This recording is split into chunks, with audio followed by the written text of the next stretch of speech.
हैं एक नई और रोमांचक कहानी सिर्फ इस चैनल पर। इस कहानी में इस्तेमाल की गई आवाज कृत्रिम बुद्धिमत्ता यानी एआई वॉइस द्वारा बनाई गई है। ये सिर्फ कहानी सुनाने के उद्देश्य से प्रयोग की गई है। किसी भी वास्तविक व्यक्ति या आवाज से इसका कोई संबंध नहीं है। डिस्क्लेमर: इस चैनल पर प्रस्तुत सभी कहानियां केवल मनोरंजन और साहित्यिक उद्देश्य से बनाई गई हैं। कहानियों में प्रयुक्त पात्र, घटनाएं, स्थान या परिस्थितियां काल्पनिक हैं। किसी भी वास्तविक व्यक्ति, संस्था या घटना से समानता केवल संयोग मानी जाए। हमारा उद्देश्य केवल रचनात्मकता और मनोरंजन है, न कि किसी भी व्यक्ति, जाति, समुदाय या धर्म। आगे के एपिसोड सुनने के लिए हमारे टेलीग्राम चैनल से जुड़ें। वहां इस कहानी के सभी एपिसोड उपलब्ध हैं। योद्धा उस भ्रूण की उपस्थिति को महसूस कर सकते थे और विराट अपने सबसे बड़े रहस्यों में से एक को फिलहाल उजागर नहीं करना चाहता था, इसलिए उसने लंबा रास्ता चुना। यद्यपि गांवहर राजवंश और जशपुर राजवंश अब तलवार संप्रदाय के सहयोगी थे, फिर भी महापूर्वज चंदन और महाराज जसपाल के बारे में विराट की समझ अब भी सीमित थी। विश्वास एक महंगी चीज है और साधना जगत में तो यह और भी दुर्लभ है। अगर उन दोनों को जन्मजात तलवार भ्रूण जैसे अनमोल खजाने के बारे में पता चल जाता तो इस बात की कोई गारंटी नहीं थी कि वे लालच में नहीं पड़ेंगे। इतिहास गवाह है कि बड़े बड़े खजानों के लिए सगे भाई भी एक दूसरे का गला काट देते हैं, तो ये तो फिर भी बाहरी सहयोगी थे। अनावश्यक परेशानी और संभावित धोखे से बचने के लिए विराट ने उस रहस्य को अपने तक ही रखने का फैसला किया। इसलिए विराट ने उन्हें अमातेरासु द्वीप के रास्ते ले जाने के बजाय सीधे स्थानिक मार्ग से नौधारा महाद्वीप में प्रवेश कराया। उनका लक्ष्य सीधा था, सूर्य संप्रदाय के खंडहर। सूर्य संप्रदाय के खंडहर मुख्य शिखर का विशाल द्वार। धड़ाम! एक कान फोड़ देने वाली गर्जना से पूरा इलाका थर्रा उठा। दो अत्यंत तीव्र और विनाशकारी तलवार की रोशनी ने मुख्य शिखर के द्वार पर लगे जादुई अवरोध पर प्रहार किया। भयानक ऊर्जा की तरंगें चारों ओर फैल गईं, जिससे हवा में धूल और पत्थर उड़ने लगे। इन दो हमलों के प्रभाव से द्वार का अवरोध किसी टूटे हुए दर्पण की तरह चटक गया। ऐसा लगा मानो वह किसी भी क्षण बिखर जाएगा। लेकिन तभी एक अजीब घटना हुई। अवरोध की सतह पर पानी जैसी लहरें उठी और देखते ही देखते सारी दरारें भर गईं। अवरोध फिर से अपनी पुरानी अभेद्य अवस्था में लौट आया। नहीं, यह बेकार है, यतिन ने अपना सिर हिलाते हुए हताशा में कहा। इस द्वार का अवरोध बहुत मजबूत है, हम दोनों अकेले से नहीं तोड़ पाएंगे। वह और जुबिन पिछले आधे महीने से अनगिनत तरीके आजमा चुके थे, लेकिन हर बार वे मुख्य शिखर के खजाने तक पहुंचने से बस थोड़ा सा चूक जाते थे। भाई जुबिन, यतिन ने जुबिन की ओर मुड़कर कहा, आप अपने उस आक्रमणकारी गुप्त खजाने का उपयोग क्यों नहीं करते? अगर आप उसका इस्तेमाल करें तो यह अवरोध कागज की तरह फट जाएगा। जुबिन, जो वरुण महल के ग्रैंड एल्डर का बेटा था, अपने पास एक बेहद शक्तिशाली और गुप्त हथियार रखता था। यह उसके पिता द्वारा दिया गया एक ऐसा अस्त्र था जो बड़ी से बड़ी मुसीबत को काट सकता था। लेकिन जुबिन ने सिर हिलाकर साफ मना कर दिया। अगर हम इसे नहीं तोड़ पाए तो कोई बात नहीं। जुबिन ने अपना पंखा खोला और उसे धीरे धीरे हिलाते हुए कहा, हम वायु महल के युवा स्वामी के आने का इंतजार करेंगे। जब वे आएंगे तो हम सब मिलकर इस बाधा को तोड़ेंगे।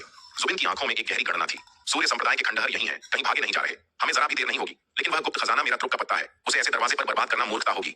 जुबिन बहुत चालाक था, यहाँ तक कि जब विराट और शार्दुल ने उन पर हमला किया था और उन्हें भागना पड़ा था, तब भी उसने उस खजाने का इस्तेमाल नहीं किया था। वह जानता था कि असली खतरा अभी आना बाकी है। इसके अलावा उसके दिमाग में एक और योजना थी। वायु महल के युवा स्वामी के साथ मिलकर अवरोध तोड़ना एक तीर से दो शिकार करने जैसा था। खजाना भी मिलेगा और एक शक्तिशाली सहयोगी के साथ संबंध भी मजबूत होंगे। ठीक है, जैसा आप कहें। यतिन ने सहमति में सिर हिलाया। वह जुबिन की बात काटने की स्थिति में नहीं था। चलो पहले अन्य स्थानों की जांच कर लेते हैं, जुबिन ने मुस्कुराते हुए कहा। यह जगह बहुत विशाल है, खजाने केवल मुख्य शिखर पर ही नहीं है। जब तक हम बाकी जगहों को छान मारेंगे तब तक युवा स्वामी और उनकी टीम भी आ जाएगी। फिर हम उनका स्वागत करेंगे और साथ मिलकर मुख्य द्वार खोलेंगे। इतना कहकर जुबिन मुड़ा और आगे चल दिया। बाकी सब बिना किसी बहस के उसके पीछे हो लिए। इस अभियान का नेता जुबिन था और उसकी पृष्ठभूमि इतनी मजबूत थी कि कोई भी उसका विरोध करने की हिम्मत नहीं करता था। यतिन शक्ति में जुबिन के बराबर हो सकता था, लेकिन रसूख में वह बहुत पीछे था। जुबिन के पास एक आरोहण लोक के पिता का समर्थन था और उसकी जेब में ऐसे हथियार थे जो महान गहन क्षेत्र के शिखर योद्धाओं को भी भारी नुकसान पहुंचा सकते थे। सूर्य संप्रदाय के खंडहर, युद्ध शक्ति भवन। विराट और उसका समूह सीधे युद्ध शक्ति भवन की ओर बढ़ा।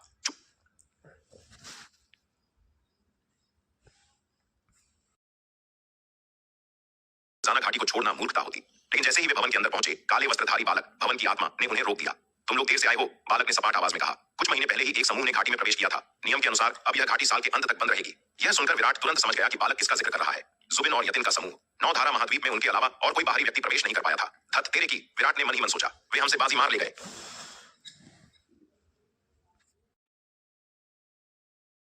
अब खुलने वाली नहीं थी। विराट के पास आगे बढ़ने के अलावा कोई विकल्प नहीं था। उसने अपनी टीम को इशारा किया और वे युद्ध शक्ति भवन की चोटी को पार करते हुए खंडहरों के मुख्य क्षेत्र की ओर बढ़ गए। जब वे उस विशाल खाई के पास पहुंचे तो उन्हें नीचे से युद्ध की आवाजें सुनाई थी। विराट ने नीचे झांका। तलवार संप्रदाय के योद्धा वहां मौजूद थे और लौह दंत दानव चूहों का सफाया कर रहे थे। इस समय खाई की तलहटी में लड़ने वाले योद्धाओं में शार्दुल के अलावा कोई भी गहन क्षेत्र का विशेषज्ञ नहीं था। वहां ज्यादातर स्वर्ग पूज्य स्तर के बुजुर्ग थे, जैसे जगन, चेतन, फिरोज, लोकेश और तांग सिंह। नलिनी, गुरु भूपति, माया और आयु जैसे शक्तिशाली योद्धाओं ने इस अभियान में भाग लेना बहुत पहले ही छोड़ दिया था। चूहों का राजा मारा जा चुका था और बचे कुछ चूहे उनके लिए बहुत कमजोर थे। उन्हें मारने से न तो कोई चुनौती मिलती थी और न ही साधना में कोई लाभ होता था। लेकिन जगन, चेतन और लोकेश जैसे बुजुर्गों के लिए यह जगह अभी भी एक बेहतरीन प्रशिक्षण मैदान थी। वे चूहों से लड़कर अपना अनुभव बढ़ा रहे थे और शार्दुल, वह वहां इसलिए था क्योंकि उसे इन बुजुर्गों के बीच रहना पसंद था। जगन और लोकेश जैसे लोग उसकी ताकत की खुलकर तारीफ करते थे और शार्दुल को अपनी शक्ति का प्रदर्शन करना और वाहवाही लूटना बहुत पसंद था। यहाँ वह बिना किसी रोक टोक के राजा की तरह घूम सकता था। सबसे बड़ी बात यह थी कि अगर वह कभी गलती से हार भी जाता, जो कि असंभव था, तो ये लोग विराट से उसकी शिकायत नहीं करते। बेशक एक और बड़ा कारण था, भूख। लौहदंत चूहों का मांस और रक्त उसकी साधना के लिए एक टॉनिक का काम करता था।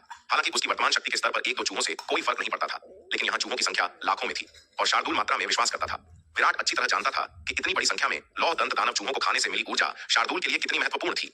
लेकिन इस दावत का असली मकसद सिर्फ साधना बढ़ाना नहीं था। सबसे महत्वपूर्ण बात यह थी कि इन चूहों को खाने से शार्दूल को उनकी वंशानुगत रक्षात्मक प्रतिभा विरासत में मिल रही थी। जितने अधिक चूहों को वह खा रहा था, उसकी अपनी खाल और रक्षा उतनी ही अभेद्य होती जा रही थी। लाखों चूहों को निगलने के बाद अब शार्दूल की शारीरिक रक्षा एक असाधारण स्तर पर पहुंच गई थी। उसके पंजे और दांत इतने तेज हो गए थे कि वे मध्यम श्रेणी के 8वें स्तर के जादुई खजानों को कागज की तरह फाड़ सकते थे। यहाँ तक कि उच्च श्रेणी के 8वें स्तर के खजाने भी उसके सामने टिक नहीं पा रहे थे। शार्दूल की वर्तमान युद्ध शक्ति सचमुच असीम थी। जुबिन या यतिन जैसे शीर्ष विशेषज्ञों को छोड़ दिया जाए तो महान गहन क्षेत्र से नीचे का कोई भी योद्धा उसके एक पंजे का वार भी नहीं सह सकता था। खाई को पार करते समय विराट ने शार्दूल को अपने साथ चलने का इशारा किया। दोनों मिलकर सूर्य संप्रदाय के खंडहरों की गहराई में आगे बढ़ गए। तलवार संप्रदाय के योद्धाओं द्वारा लंबे समय तक किए गए संहार के बाद खाई में अब चूहों की संख्या नाम मात्र रह गई थी। वहां मौजूद जगन, चेतन, फिरोज, लोकेश, वासु और तांग सिंह जैसे योद्धा अब इतने शक्तिशाली हो चुके थे कि बचे कुचे चूहे उनके लिए कोई खतरा नहीं थे। विशेष रूप से फिरोज, जो अब अर्धचरण गहन क्षेत्र में था, लेकिन उसकी युद्ध क्षमता गुरु बैजनाथ जैसे मध्य चरण के विशेषज्ञ के बराबर थी। उसकी मौजूदगी के कारण विराट निश्चिंत होकर आगे बढ़ सकता था।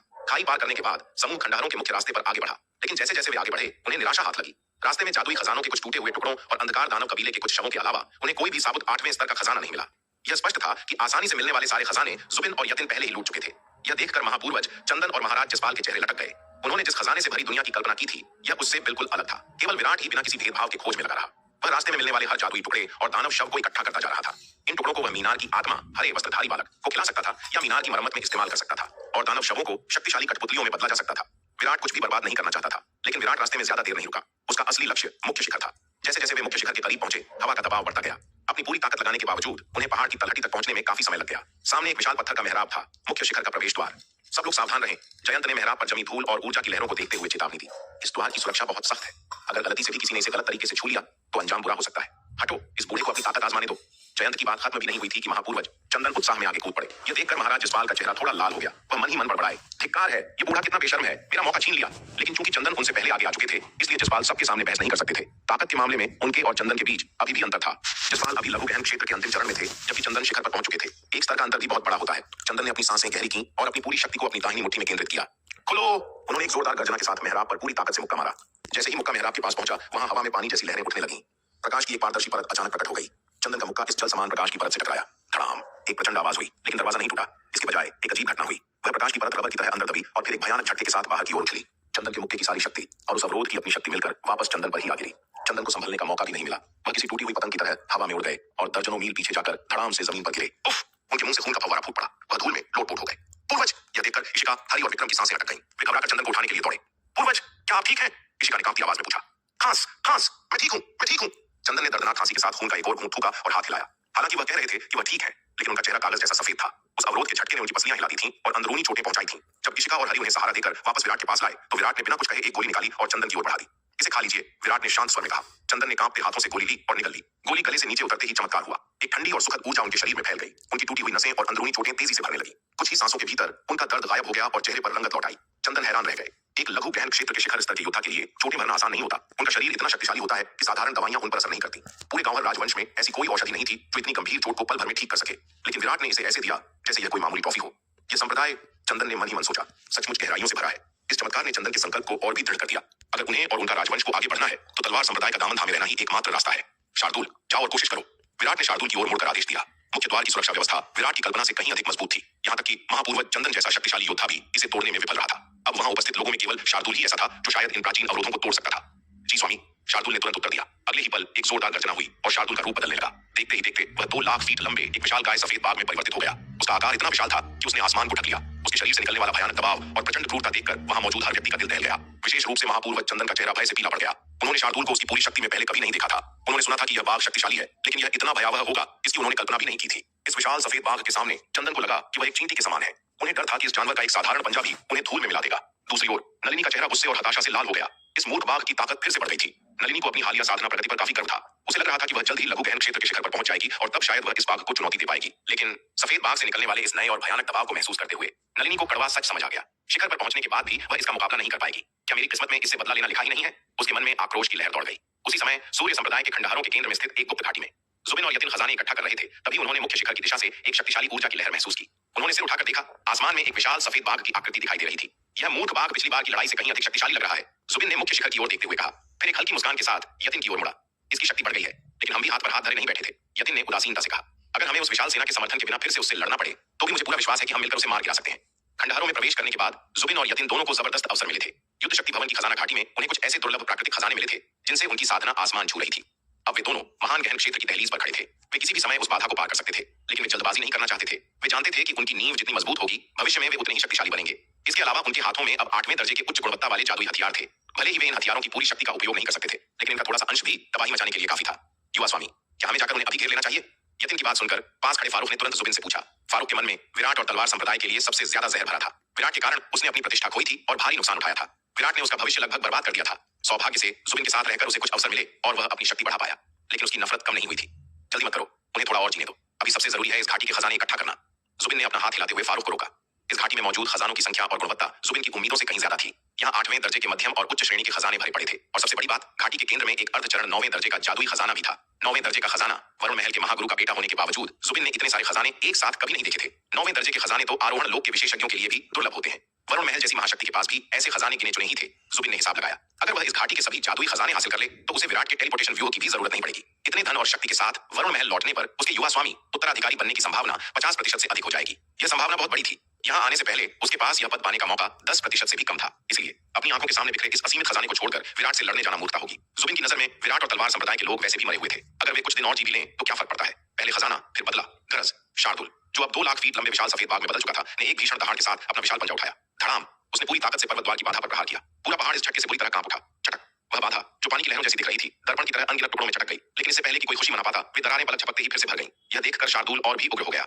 उसने एक के बाद एक हमलों की झड़ी लगा दी। धड़ाम धड़ाम धड़ाम, ऊर्जा की भयानक लहरें सुनामी की तरह चारों दिशाओं में फैलने लगी। हवा में पत्थर और धूल उड़ने लगे। पीछे हटो, विराट ने चिल्लाते हुए आदेश दिया। तुरंत पीछे हटो। वह जानता था कि ये ऊर्जा तरंगें इतनी शक्तिशाली हैं कि प्रारंभिक लघु गहन क्षेत्र के किसी भी साधारण योद्धा को वहीं मार सकती हैं। नलिनी और विराट जैसे शक्तिशाली योद्धा तो इन झटकों को सह गए, लेकिन महेश, यश, मदन और बाकी कमजोर साथी बुरी तरह हिल गए। कुछ के मुंह से खून भी निकल आया। शार्दुल के उन्मादी हमले पूरे आधे घंटे तक चले, लेकिन वह जादुई बाधा टस से मस नहीं हुई। शार्दुल, बस करो, विराट ने चिल्लाकर उसे रोका। ये बेकार है। शार्दुल रुका। उसने एक बार फिर उस बाधा को देखा और फिर अनिच्छा से अपना सिर झुका लिया। विराट, नलिनी ने सुझाव दिया, क्यों ना हम सब मिलकर हमला करें? मुझे लगता है कि यह बाधा टूटने ही वाली है। शार्दुल अकेला काफी करीब था।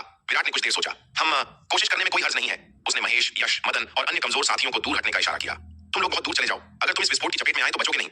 महेश और यश के चेहरे लटक गए। वे गहन क्षेत्र में प्रवेश करके बहुत खुश थे, लेकिन आज उन्हें एहसास हुआ कि असली युद्ध में वे अभी भी बोझ ही हैं। जब सब तैयार हो गए तो विराट, नलिनी, शार्दुल, माया, नीलिमा, आयु, महापूर्व चंदन और महाराज जसपाल सभी ने अपनी पूरी शक्ति एक साथ उस बाधा पर छोड़ दी। धड़ाम, एक अकल्पनीय विस्फोट हुआ। बाधा किसी तूफानी समुद्र की तरह हिलने लगी। उस पर गहरी और बड़ी दरारें दिखाई देने लगी। ऐसा लगा मानो वह कांच की तरह बिखर जाएगी। लेकिन एक पल बाद बाधा फिर से शांत हो गई। सारी दरारें भर गईं। सबके चेहरे गिर गए। ठीक है, बस बहुत हो गया, विराट ने हाथ हिलाकर कहा। इस बार यहीं रुकते हैं। लेकिन विराट, नलिनी ने विरोध किया, एक बार और कोशिश करते हैं, शायद अगली बार। नहीं, विराट ने उसे बीच में ही काट दिया। 1000 बार कोशिश करने से भी नतीजा वही होगा। अपनी ऊर्जा बर्बाद मत करो। इस बाधा को तोड़ने के लिए एक साथ भारी शक्ति की जरूरत है, जो हमारे पास अभी नहीं है। विराट को संरचनाओं का गहरा ज्ञान था। वह समझ गया था कि यह बाधा अपनी सीमा पर है, लेकिन उसे तोड़ने के लिए उन्हें और अधिक शक्ति की आवश्यकता है। तो क्या हम खाली हाथ लौटेंगे? नलिनी ने हताशा में पूछा। वह जानती थी कि विराट के पास हमेशा कोई ना कोई तुरुप का पत्ता होता है। अगर वह चाहता तो कुछ भी कर सकता था। नलिनी, तुम इतनी जिद्दी क्यों हो रही हो? विराट ने चिड़चिड़ाते हुए कहा। यह खंडहर कहीं भागा नहीं जा रहा। हम और मजबूत होकर वापस आ सकते हैं। इसके अलावा खंडहरों में और भी जगह हैं। हम पहले वहां के खजाने क्यों नहीं लूट लेते? विराट के पास वास्तव में एक तरीका था। अगर वह अपने सुनहरे ड्रैगन अवतार को बाहर निकालता और शार्दुल के साथ मिला देता तो यह बाधा मिनटों में टूट जाती। लेकिन वह ऐसा नहीं करना चाहता था। पहला कारण, वह अपने ड्रैगन अवतार का रहस्य अभी किसी को, खासकर चंदन और जसपाल को, नहीं बताना चाहता था। दूसरा और सबसे बड़ा कारण, जुबिन और यतिन। विराट जानता था कि वे दोनों यहीं कहीं छिपे हुए हैं। अगर उसने अपना ड्रैगन अवतार इस्तेमाल किया तो वह कमजोर पड़ जाएगा। उसका ड्रैगन अवतार एक बार हमला करने के बाद कुछ समय के लिए शक्तिहीन हो जाता है, और इसका असर उसके असली शरीर पर भी पड़ता है। अगर उस नाजुक पल में जुबिन ने हमला कर दिया तो वे सब मारे जाएंगे। विराट अपनी सुरक्षा तो कर सकता था, लेकिन बाकी सबकी सुरक्षा की गारंटी नहीं दे सकता था। इसलिए जोखिम उठाना मूर्खता थी। चलो, विराट ने मुड़ते हुए कहा, हम दूसरी दिशा में चलेंगे। विराट की तर्कपूर्ण बातें सुनकर नलिनी ने अपनी जिद छोड़ दी। उसने ठंडे दिमाग से सोचा और पाया कि विराट सही कह रहा था। सूर्य संप्रदाय के खंडहर यही हैं और कहीं भागकर नहीं जा रहे। मुख्य शिखर के द्वार की बाधाओं को आज नहीं तो कल तोड़ा जा सकता है। शायद जब उनकी ताकत और बढ़ जाएगी तब मुख्य शिखर की खोज करना ज्यादा सुरक्षित होगा। नलिनी को एहसास हुआ कि वह वास्तव में थोड़ी हठधर्मी हो रही थी। विराट के फैसले के बाद स्वाभाविक रूप से किसी ने भी आपत्ति जताने की हिम्मत नहीं की। वास्तव में नलिनी के अलावा जो विराट के सामने अपनी राय रखने का साहस रखती थी, बाकी किसी में भी मुंह खोलने की हिम्मत नहीं थी। पवनगढ़ अकादमी के लोग नलिनी का अनुसरण करते थे और नलिनी अब विराट की बात मान चुकी थी। इसलिए सिकंदर और महेश चुपचाप खड़े रहे। महापूर्वज चंदन और महाराज जसपाल के बारे में तो कुछ कहने की जरूरत ही नहीं थी। चंदन और जसपाल अब विराट का दिल जीतने के लिए एड़ी चोटी का जोर लगा रहे थे। वे भला विराट के फैसले का विरोध कैसे कर सकते थे? वे विराट के हर फैसले का बिना शर्त समर्थन करते थे। अगर विराट उन्हें पूर्व की ओर जाने को कहता तो वे पश्चिम की ओर देखने की भी जरूरत नहीं करते। खंडहरों में छिपे अवसरों की तुलना में उनकी नजर में विराट के साथ अच्छे संबंध बनाए रखना ज्यादा महत्वपूर्ण था। इसके बाद विराट अपने समूह को मुख्य शिखर से दूर ले गया और खंडहरों के दूसरे क्षेत्रों की ओर चल पड़ा। सूर्य संप्रदाय के खंडहर विशाल थे। इसका मुख्य क्षेत्र ही लाखों मील की परिधि में फैला हुआ था। मुख्य शिखर के अलावा वहां कई और क्षेत्र थे जिनका अन्वेषण अभी बाकी था। पिछली बार जब वे यहाँ आए थे तब उनकी शक्ति कम थी और वे खतरनाक जगहों पर जाने से डरते थे, लेकिन अब स्थिति बदल चुकी थी। उनकी ताकत कई गुना बढ़ गई थी। पिछली बार उनके पास गहन क्षेत्र का एक भी योद्धा नहीं था। लेकिन अब उनमें से सबसे कमजोर व्यक्ति भी लघु गहन क्षेत्र के प्रारंभिक चरण में था और विराट की शक्ति को तो सामान्य पैमानों से मापा ही नहीं जा सकता था। हालांकि वह अभी भी स्वर्ग पूज्य क्षेत्र के शिखर पर था, लेकिन जीवन मरण की लड़ाई में वह चंदन जैसे दिग्गजों को भी धूल चटा सकता था। विराट, क्यों ना हम उस घाटी का दौरा करें जहां मैं और नीलिमा पिछली बार गए थे। मुख्य शिखर से निकलने के बाद माया ने विराट को सुझाव दिया। विराट को याद आया, पिछली बार जब वह अपने ड्रैगन अवतार को मिलाने में व्यस्त था, तब माया और नीलिमा खंडहरों के केंद्र में स्थित एक घाटी में गए थे। वहां उन्होंने एक उच्च श्रेणी का जादुई हथियार भी प्राप्त किया था। उस समय वे केवल घाटी के बाहरी हिस्से में ही गए थे और गहराई में नहीं उतरे थे। उस समय विराट ने अपनी दिव्य दृष्टि से उस घाटी को देखा था और उसे वह जगह बहुत खतरनाक लगी थी। वहां एक भयानक घातक संरचना छिपी थी जिसे तोड़ना उस समय उनकी क्षमताओं से बाहर था, इसलिए उन्होंने उस घाटी को छोड़ दिया था। ठीक है, चलो उस घाटी को देखते हैं। विराट ने सहमति में सिर हिलाया। अब उनकी ताकत पहले से कई गुना ज्यादा थी। अब उस घाटी के रहस्यों को उजागर करने का सही समय था। अगर वे उस घाटी में मौजूद खजाने को प्राप्त कर लेते हैं तो उनका यह अभियान सफल माना जाएगा, भले ही वे मुख्य शिखर में प्रवेश न कर पाए हों। सूर्य संप्रदाय के खंडहर, एक गुप्त घाटी। अचानक एक जोरदार धमाका हुआ। बूम! घाटी के भीतर से एक अदृश्य और जानलेवा ऊर्जा का तूफान फूटा। यह ऊर्जा सीधे वरुण महल के शिष्य जुबिन से टकराई। हालांकि जुबिन ने अंतिम क्षण में अपने 8वें स्तर के उच्च गुणवत्ता वाले जादुई हथियार का उपयोग करके उस हमले को रोकने की कोशिश की, लेकिन उस भयानक ऊर्जा का एक छोटा सा हिस्सा उसे भेद गया। जुबिन के मुंह से खून का फव्वारा फूट पड़ा। ऊर्जा के झटके से उसके सुरक्षात्मक कपड़े फट गए और उसकी छाती पर गहरा घाव हो गया। जुबिन ने घबराहट में घाटी की गहराई में देखा। उसका चेहरा कागज की तरह सफेद हो गया था। वह बहुत ज्यादा लालची हो गया था। उसने यह अनुमान नहीं लगाया था कि यह सुंदर घाटी वास्तव में एक विशाल और भयानक मौत का जाल है। वहां जो जादुई खजाने दिख रहे थे वे दरअसल इस घातक व्यूह रचना की नींव थे और घाटी के ठीक केंद्र में रखा वह 9वें स्तर का अर्धचरण जादुई खजाना इस पूरे जाल का मुख्य केंद्र था। जुबिन खजाने को देखकर इतना उत्साहित हो गया था कि उसने बिना सोचे समझे अंदर घुसने का फैसला कर लिया। वह अपने आदमियों को जासूसी के लिए भेजना भूल गया और लगभग इस जाल में फंसकर मारा गया। अगर उसके पास वह शक्तिशाली जादुई हथियार न होता तो इस भयानक जानलेवा हमले से उसकी तुरंत मौत हो गई होती। इस भारी चोट को सहने के बाद जुबिन ने दोबारा लापरवाही से अंदर जाने की हिम्मत नहीं की। वह लड़खड़ाते हुए घाटी के मुहाने से पीछे हट गया। उसने अपनी सांसें संभाली और अपने बगल में खड़े प्रबीर की ओर मुड़कर देखा। प्रबीर, अंदर जाओ और स्थिति का जायजा लो, जुबिन ने ठंडे स्वर में आदेश दिया। यह सुनते ही प्रबीर का चेहरा पीला पड़ गया और उसके हाथ पैर ठंडे हो गए। उसने अपनी आंखों से देखा था कि वह जानलेवा हमला कितना भयानक था। जुबिन जैसा शीर्ष विशेषज्ञ भी उससे लगभग मरते मरते बचा था। उसे अंदर भेजना उसे सीधे मौत के मुंह में धकेलने जैसा था। प्रबीर का दिल बैठ गया। उसने श्वेत इंद्रधनुषी फल की मदद से बड़ी मुश्किल से गहन क्षेत्र में प्रवेश किया था। उसका भविष्य उज्जवल दिख रहा था। अगर वह थोड़ा और धैर्य रखता तो वह वरुण महल का औपचारिक शिष्य बन सकता था और सम्मानजनक जीवन जी सकता था। वह इस खतरनाक जगह पर जाने के लिए बिल्कुल भी तैयार नहीं था। वह जुबिन के क्रूर स्वभाव को अच्छी तरह जानता था और उसे हमेशा डर था कि जुबिन उसे बलि का बकरा बना देगा और आज उसका वह डर सच साबित हो गया। खतरे को देखते ही जुबिन ने उसे ढाल बनाने का फैसला कर लिया था। प्रबीर ने घाटी की गहराइयों में एक नजर डाली और उसके कदम ठिठक गए। वह अच्छी तरह जानता था कि अपनी वर्तमान शक्ति के साथ उस घाटी में कदम रखना सीधे यमराज के द्वार खटखटाने जैसा है। वहां से जीवित लौटना नामुमकिन था। प्रबीर, क्या तुम बहरे हो गए हो? क्या तुमने मेरी बात नहीं सुनी? प्रबीर को अपनी जगह से न हिलते देख जुबिन की आंखों में ठंडक उतर आई। उसकी आवाज में एक क्रूर चेतावनी थी। जुबिन के बर्फीले शब्दों ने प्रबीर के दिल को दहला दिया। उसने एक गहरी सांस ली, अपने कांपते हाथों को जोड़ा और सिर झुकाकर कहा, जी स्वामी, मैं आज्ञा का पालन करूंगा। वह जानता था कि अगर उसने जुबिन के आदेश की अवहेलना की तो उसकी मौत और भी दर्दनाक होगी। घाटी में जाकर अपनी किस्मत आजमाना ही एकमात्र विकल्प था। शायद वहां बचने की कोई धुंधली सी उम्मीद हो। प्रबीर ने अपने दांत भींचे और भारी कदमों से घाटी की ओर चल पड़ा। यह देखकर जुबिन का चेहरा थोड़ा नरम हुआ। प्रबीर बहुत सावधानी से घाटी में दाखिल हुआ। जुबिन के पिछले अनुभव से सीख लेते हुए उसने घाटी के बाहरी किनारे पर बिछे पहले घातक जाल को सफलतापूर्वक पार कर लिया। हालांकि वह व्यूह रचना का उस्ताद नहीं था, लेकिन उसे बुनियादी जानकारी थी जिससे उसे थोड़ी मदद मिली। जैसे ही उसने घाटी के अंदर सुरक्षित कदम रखा, प्रबीर ने राहत की सांस ली। यह देखकर बाहर खड़े जुबिन के चेहरे पर भी संतोष की लहर दौड़ गई। घाटी में प्रवेश करने के बाद प्रबीर ने वहां बहने वाली ऊर्जा के प्रवाह को ध्यान से देखा और बहुत संभल कर एक और कदम आगे बढ़ाया। लेकिन इस बार किस्मत ने उसका साथ छोड़ दिया। जैसे ही उसका पैर जमीन पर पड़ा, पूरी घाटी में बादलों की गड़गड़ाहट जैसी आवाज गूंजी। अचानक एक भयानक और अदृश्य ऊर्जा का विस्फोट हुआ। यह जानलेवा ऊर्जा एक भूखे राक्षस की तरह सीधे प्रबीर की ओर झपटी। यह देखकर प्रबीर की रूह कांप गई। उसने अपनी पूरी जान लगाकर अपनी तलवार घुमाई ताकि उस घातक ऊर्जा को रोक सके और अपनी जान बचा सके। लेकिन वह ऊर्जा इतनी भयानक थी कि जुबिन जैसा शक्तिशाली योद्धा भी उसके सामने बेबस हो गया था। तो प्रबीर की क्या बिसात थी? एक जोरदार धमाका हुआ। वह जानलेवा हमला प्रबीर से टकराया और उसका शरीर हवा में ही जम गया। अगले ही पल उसका शरीर राख के ढेर की तरह बिखर गया और हवा में धूल बनकर उड़ गया। उसका नामो निशान तक नहीं बचा। यह दृश्य देखकर पीछे खड़े पारस, समीर और बाकी सभी के रोंगटे खड़े हो गए। खासकर पारस को एक अजीब और डरावना एहसास हुआ। वह, जसवंत, प्रबीर और बाकी 3 साथी अग्नि साम्राज्य से यहाँ आए थे। अब उन 6 में से केवल वही एक बचा था। ये पवनगढ़ और प्राचीन खंडहर किसी अजगर की तरह थे जो एक एक करके सबको निगल रहे थे। पारस को अचानक लगा कि जसवंत के साथ यहाँ आना शायद उनकी सबसे बड़ी गलती थी। अगर वे अपने साम्राज्य में ही रहते तो भले ही उनकी साधना धीमी रहती, भले ही वे गहन क्षेत्र तक न पहुंच पाते, लेकिन कम से कम वे जिंदा तो होते। यहाँ आने के बाद से वे सब एक एक करके मरते चले गए। पारस की रीढ़ में सिहरन दौड़ गई। जुबिन के तरीके जसवंत से भी ज्यादा क्रूर थे। जसवंत कम से कम अपने साथियों को जानबूझकर मौत के मुंह में नहीं भेजता था, लेकिन जुबिन की नजरों में उसके अनुयायियों की जान की कीमत कीड़े मकोड़ों से भी कम थी। जुबिन ने वादा किया था कि वह उसे वरुण महल का शिष्य बनाएगा। पारस इस पल का बेसब्री से इंतजार कर रहा था, लेकिन अब वह जुबिन से जितना हो सके दूर भागना चाहता था। उसे डर था कि किसी भी पल जुबिन उसे भी अगला बकरा बना सकता है। वरुण महल की पहचान उसकी जान से ज्यादा कीमती नहीं थी, लेकिन अफसोस, वह जुबिन के जहाज पर सवार हो चुका था। सवार होना आसान था, लेकिन उतरना नामुमकिन। उसे यकीन था कि अगर उसने भागने की कोशिश भी की तो जुबिन उसे वहीं मार डालेगा। जुबिन ने घाटी पर एक सरसरी नजर डाली और फिर यतिन के बगल में खड़े एक रक्षक की ओर मुड़ा। रमन, अब तुम जाओ, वहां की जासूसी करो। यह सुनते ही रमन नाम के रक्षक का चेहरा पीला पड़ गया। घाटी का खतरा अब सबको साफ दिख रहा था। जो भी वहां गया उसका अंजाम बुरा ही हुआ। रमन ने कांपते हुए अपने मालिक यतिन की ओर देखा। उसे उम्मीद थी कि उसका मालिक उसे बचाएगा। वह यतिन का अंगरक्षक था, जुबिन का नहीं। अगर यतिन चाहता तो वह जुबिन को मना कर सकता था। मालिक, रमन ने गिड़गिड़ाते हुए हाथ जोड़ ली। उसकी आंखों में जीवन की भीख थी। वह घाटी में नहीं जाना चाहता था। उसे उम्मीद थी कि उसकी बरसों की वफादारी के बदले यतिन उसकी जान बख्श देगा, लेकिन रमन को निराशा ही हाथ लगी। उसकी नजर खुद पर पड़ते देख यतिन ने बस इतना कहा, जाओ। किसी और स्थिति में यतिन शायद अपने आदमी को बचा लेता। रमन एक उच्च स्तरीय योद्धा था और उसके काम का था, लेकिन सामने पड़े अनगिनत खजानों के लालच में यतिन के लिए एक सेवक की जान की कोई कीमत नहीं थी। यतिन ने हिसाब लगा लिया था। एक 8वें दर्जे का खजाना रमन जैसे 100 अंगरक्षक खरीद सकता था। काला बाजार में पैसे फेंकने पर रमन से भी ताकतवर गुलाम मिल जाते हैं। यह सुनकर रमन की आंखों से उम्मीद की रोशनी बुझ गई।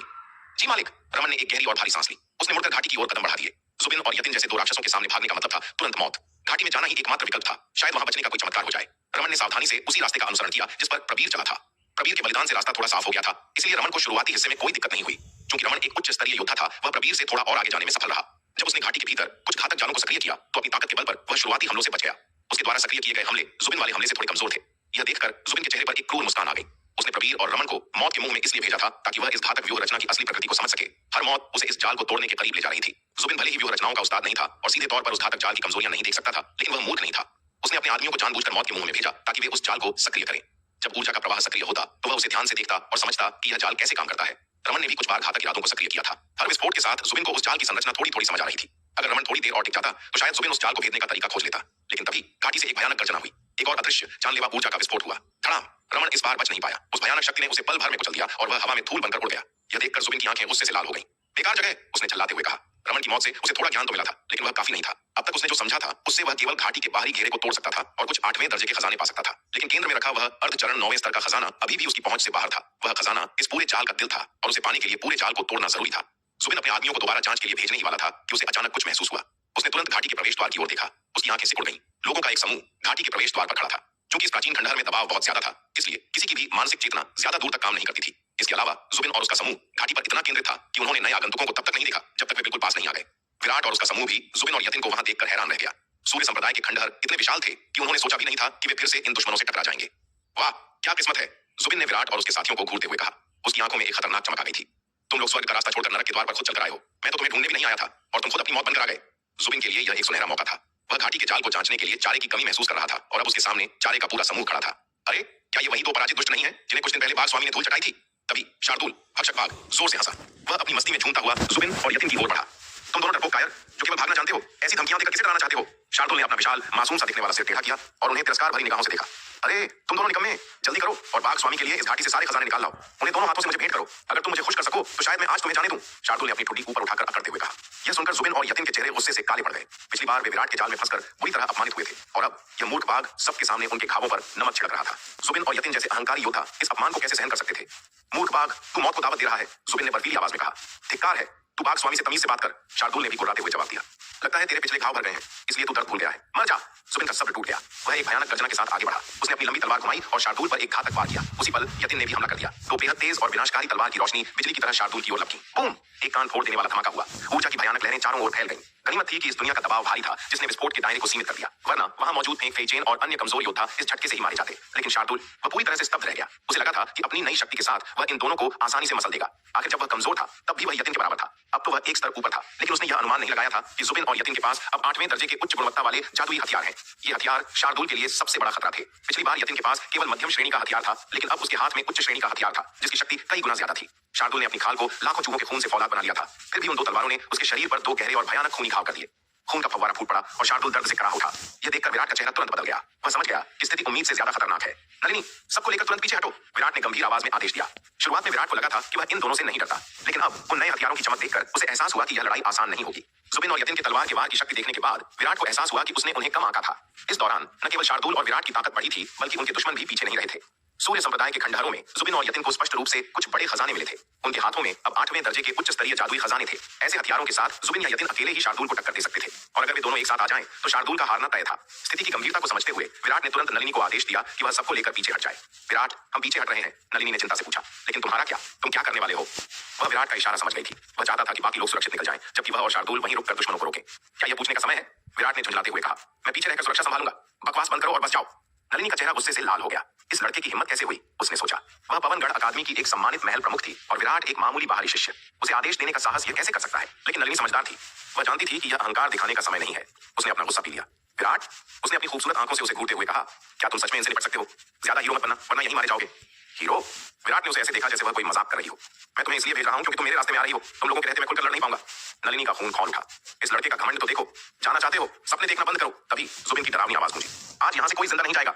जुबिन ने एक घातक वार किया। एक भयानक तलवार की रोशनी सीधे विराट और नलिनी की ओर लपकी। विराट तैयार था। उसने अपना हाथ हिलाया। धड़ाम! विराट के सामने 10,000 फीट ऊंची एक विशाल काली कठपुतली प्रकट हुई। कठपुतली ने अपने हाथ में पकड़ी हजारों फीट लंबी एक विशाल काली ढाल को आगे कर दिया। तलवार का वार ढाल से टकराया। एक कान फोड़ देने वाली आवाज हुई। जुबिन को उम्मीद थी कि उसका वार ढाल और कठपुतली दोनों को टुकड़े टुकड़े कर देगा, लेकिन जब धूल छंटी तो उसने देखा कि कठपुतली केवल कुछ कदम पीछे खिसकी है।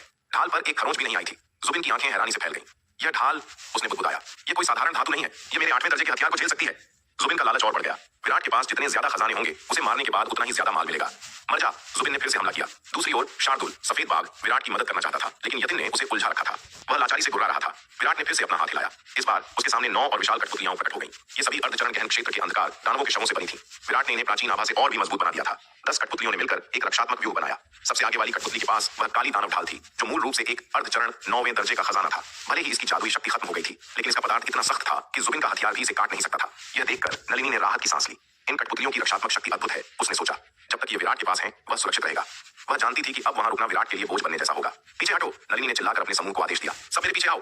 समूह ने बिना समय गंवाए नलिनी का अनुसरण किया और तेजी से घाटी से दूर भागने लगा। लेकिन जैसे ही वे कुछ दूर गए, विराट की आवाज फिर से नलिनी के कानों में गूंजी। नलिनी, सबको सीधे दक्षिण महाद्वीप ले जाओ, सूर्य संप्रदाय के खंडहरों।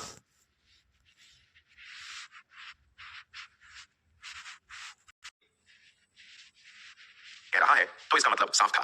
स्थिति उससे कहीं ज्यादा खतरनाक है जितनी वह दिखा रहा है। विराट को शायद भरोसा नहीं था कि वह जुबिन को लंबे समय तक रोक पाएगा। चलो चलते हैं।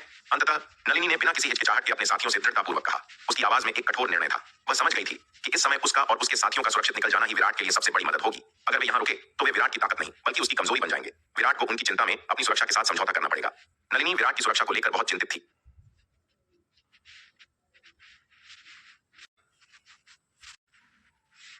जो विराट के लिए घातक साबित हो। नलिनी को बाकी लोगों को ले जाते हुए और उनकी आकृतियों को धीरे धीरे धुंधला होते देख विराट ने राहत की एक गहरी सांस ली। सच तो यह था कि नलिनी और बाकी साथियों की मौजूदगी में विराट अपना पूरा ध्यान जुबिन से लड़ने पर नहीं लगा पा रहा था। जुबिन की ताकत अब किसी साधारण योद्धा जैसी नहीं थी।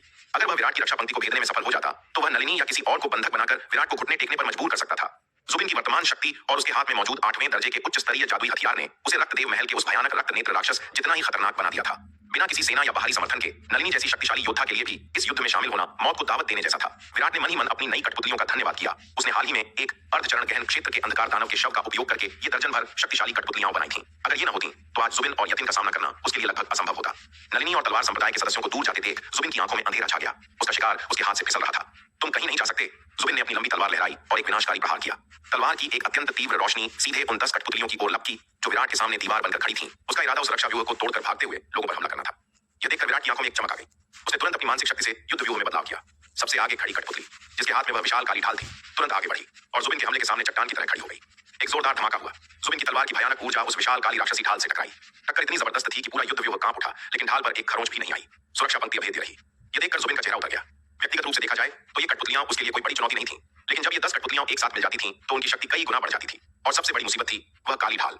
उस अविश्वसनीय रूप से मजबूत ढाल के बिना यह व्यूह जुबिन के हमलों के सामने एक पल भी नहीं टिक पाता। लेकिन उस ढाल ने इस संरचना की सुरक्षा को 10 गुना बढ़ा दिया था। अब उन्हें भेदना लोहे के चने चबाने जैसा था। दूसरी ओर शार्दुल ने देखा कि जुबिन विराट की रक्षा पंक्ति को भेदने में असफल हो रहा है।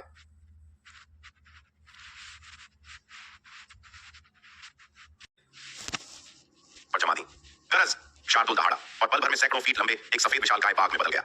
घाटी संकरी थी, इसलिए वह अपने पूर्ण रूप 2 लाख फीट में नहीं आ सकता था, लेकिन उसका यह रूप भी कम भयानक नहीं था।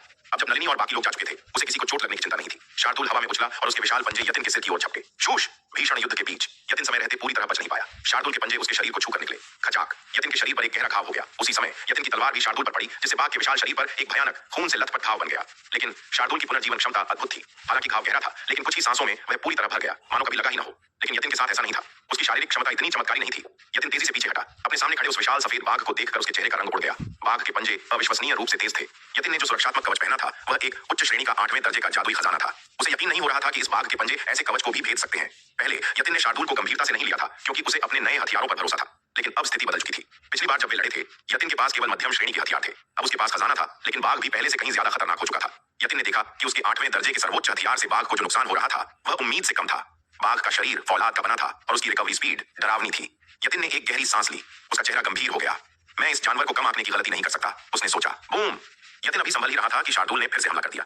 यतिन की निगाहें तेज हो गईं। उसने अपनी तलवार को हवा में नचाया और हमले का सामना किया। इसके बाद इंसान और बाघ के बीच एक भयंकर युद्ध छिड़ गया। वरुण महल की युवा पीढ़ी का सबसे प्रतिभाशाली योद्धा होने के नाते यतिन ने अपनी काबिलियत साबित कर दी। जब उसने गंभीरता दिखाई तो शार्दुल को उस पर हावी होने का मौका नहीं मिल पा रहा था। इसके अलावा यतिन की तलवार से निकलने वाली ऊर्जा अब शार्दुल के लिए मुसीबत बन रही थी। वह हथियार इतना शक्तिशाली था कि उससे लगने वाले घाव अब जल्दी नहीं भर रहे थे। तलवार की विनाशकारी ऊर्जा शार्दुल के शरीर में रिस रही थी, जिससे उसकी रिकवरी धीमी हो गई थी। शार्दुल को एहसास हुआ कि उसका विशाल शरीर एक आसान निशाना बन रहा है। यतिन के लिए उसे काटना आसान था। अंततः कोई और विकल्प न देखकर शार्दुल ने अपनी रणनीति बदल दी। उसका शरीर अचानक सिकुड़ने लगा। देखते ही देखते वह विशाल बाघ एक छोटी सी सफेद बिल्ली के रूप में बदल गया। विशाल शरीर का मतलब था ज्यादा ताकत, लेकिन छोटा शरीर मतलब फुर्ती और छोटा निशाना। अब यतिन के लिए उस पर वार करना लोहे के चने चबाने जैसा होने वाला था। अपने विशाल शरीर को सिकोड़कर एक छोटी सी बिल्ली का रूप लेने के बाद शार्दुल की शारीरिक ताकत भले ही थोड़ी कम हो गई थी, लेकिन उसकी फुर्ती बिजली जैसी तेज हो गई थी। उसका आकार अब इतना छोटा था कि यतिन के लिए उस पर निशाना लगाना लोहे के चने चबाने जैसा हो गया था। पहले शार्दुल को लगा था कि वह अपने विशाल और भयानक रूप में यतिन को आसानी से कुचल देगा, लेकिन एक दौर की भीषण लड़ाई के बाद उसे समझ आ गया था कि यतिन अब वो पुराना योद्धा नहीं रहा। उसके हाथ में मौजूद 8वें दर्जे का उच्च स्तरीय जादुई हथियार किसी भी साधारण रक्षा को काटने की क्षमता रखता था। अगर शार्दुल अपना विशाल शरीर बनाए रखता तो यतिन का वह हथियार उसे काट डालता। शार्दुल को थोड़ा डर भी महसूस हुआ। गनीमत थी कि उसने अपनी साधना का स्तर बढ़ा लिया था और लाखों लौह दंत चूहों को खाकर अपनी खाल को फौलाद जैसा मजबूत बना लिया था, वरना यतिन का वह हथियार उसे एक ही बार में खत्म कर सकता था। क्योंकि वह यतिन को तुरंत हरा नहीं सकता था, शार्दुल ने अपनी रणनीति बदल दी। अब उसका मकसद यतिन को थकाना और उलझाए रखना था। अपनी वायु वेग तकनीक के साथ वह हवा में तैरता और यतिन के हर वार से बाल बाल बच जाता। लड़ाई अब बराबरी पर आ गई थी। घाटी में ऊर्जा के भयानक विस्फोट हो रहे थे, लेकिन इन महाशक्तियों के टकराने से जो विनाशकारी तरंगें निकल रही थीं, वे आसपास छिपे कमजोर लोगों के लिए काल बन रही थीं। घाटी के एक कोने में पवनगढ़ साम्राज्य के बचे हुए लोग शंभुनाथ, भीष्म और विहान दुबके हुए थे। वे थर-थर कांप रहे थे। इस स्तर की लड़ाई में ऊर्जा की एक छोटी सी लहर भी उन्हें राख बना सकती थी। उनके सामने अवंतिका ढाल बनकर खड़ी थी। उसके हाथ में भी एक 8वें दर्जे का उच्च स्तरीय जादुई हथियार था, जिससे वह आने वाले झटकों को काट रही थी। सूर्य संप्रदाय के खंडहरों में बिताए समय ने अवंतिका को बहुत मजबूत बना दिया था। अब वह लघु गहन क्षेत्र के अंतिम चरण में थी। भले ही वह विराट या जुबिन जैसी ताकतवर नहीं थी, लेकिन वह खुद की रक्षा करने में सक्षम थी। दीदी, क्या हमें यहाँ से भागना नहीं चाहिए? विहान ने कांपते हुए पूछा। उसका चेहरा डर से पीला पड़ चुका था। वहां मौजूद सभी लोगों में वह सबसे कमजोर था। जुबिन की मदद से वह बड़ी मुश्किल से गहन क्षेत्र तक पहुंचा था, लेकिन उसकी नींव बहुत कच्ची थी। उसे लग रहा था कि मौत उसके सिर पर नाच रही है। अवंतिका एक पल के लिए हिचकिचाई, फिर उसने सिर हिलाया। हाँ, चलो यहाँ से निकलते हैं। यहाँ रुकना अब सुरक्षित नहीं है। वह भी महसूस कर रही थी कि खतरा बढ़ता जा रहा है। भले ही उसके पास हथियार था, लेकिन अगर लड़ाई और भीषण हुई तो वह सबकी जान नहीं बचा पाएगी। लेकिन समस्या यह थी कि वे उड़ नहीं सकते थे, क्योंकि खंडहरों में उड़ने पर प्रतिबंध था और घाटी का मुख्य द्वार विराट की 10 कठपुतलियों और जुबिन की लड़ाई से अवरुद्ध था। हमें दीवार चढ़कर पार करनी होगी, अवंतिका ने फैसला सुनाया। वे सब घाटी की खड़ी चट्टानों की ओर भागे और ऊपर चढ़ने लगे, लेकिन मुसीबत ने उनका पीछा नहीं छोड़ा। जैसे ही वे दीवार पर चढ़ रहे थे, नीचे चल रहे युद्ध से एक भयानक ऊर्जा का विस्फोट हुआ और सीधा उनकी ओर आया। अवंतिका ने चिल्लाकर अपनी तलवार घुमाई। उसने उस ऊर्जा के बड़े हिस्से को रोक लिया, लेकिन वह सबको पूरी तरह कवर नहीं कर पाई। ऊर्जा का एक हिस्सा शंभुनाथ, भीष्म और विहान से टकराया। शंभुनाथ और भीष्म थोड़े मजबूत थे, इसलिए वे चोट खाकर भी चट्टान पर लटके रहे, लेकिन विहान की किस्मत इतनी अच्छी नहीं थी।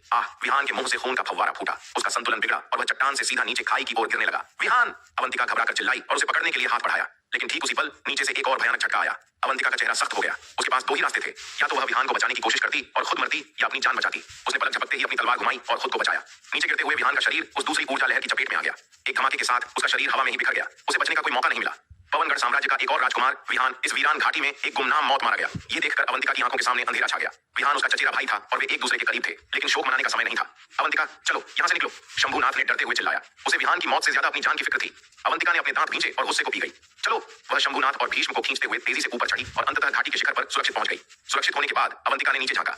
घाटी में अभी भी भीषण युद्ध चल रहा था। उसकी निगाहें विराट पर जाकर टिक गईं। अवंतिका की आंखों में अब लालच नहीं, बल्कि एक ठंडी और भयानक चमक थी। पहले उसकी योजना थी कि वह विराट के करीब रहकर उसके खजानों और रहस्यों को चुरा लेगी। उसे लगता था कि वह विराट को अपनी उंगलियों पर नचा सकती है, लेकिन आज उसने देख लिया था कि विराट अब वह साधारण लड़का नहीं रहा। अपनी कठपुतलियों और रणनीतियों के साथ वह जुबिन जैसे राक्षस से भी टक्कर ले रहा था। यह आदमी अब बहुत खतरनाक हो चुका था। इसके साथ खेल खेलना अब मौत को दावत देना है। अवंतिका ने मन ही मन सोचा, इसके राज को बलवाना नामुमकिन है। उसने एक गहरी सांस ली।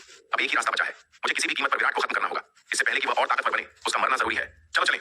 अवंतिका ने घाटी के निचले हिस्से में चल रहे युद्ध को कुछ देर तक देखा, फिर भावहीन स्वर में कहा। हालांकि वे घाटी के शिखर पर पहुंच गए थे, लेकिन इसका मतलब यह नहीं था कि वे सुरक्षित थे। नीचे चल रही लड़ाई के झटके ऊपर तक आ रहे थे। अवंतिका, शंभुनाथ और भीष्म एक साथ घाटी से निकल पड़े और 1000 मील से अधिक दूर जाने के बाद ही रुके। सूर्य संप्रदाय के खंडहरों में गुरुत्वाकर्षण और दबाव इतना अधिक था कि युद्ध की सबसे शक्तिशाली तरंगें भी 1000 मील के दायरे से बाहर नहीं पहुंच पाती थीं।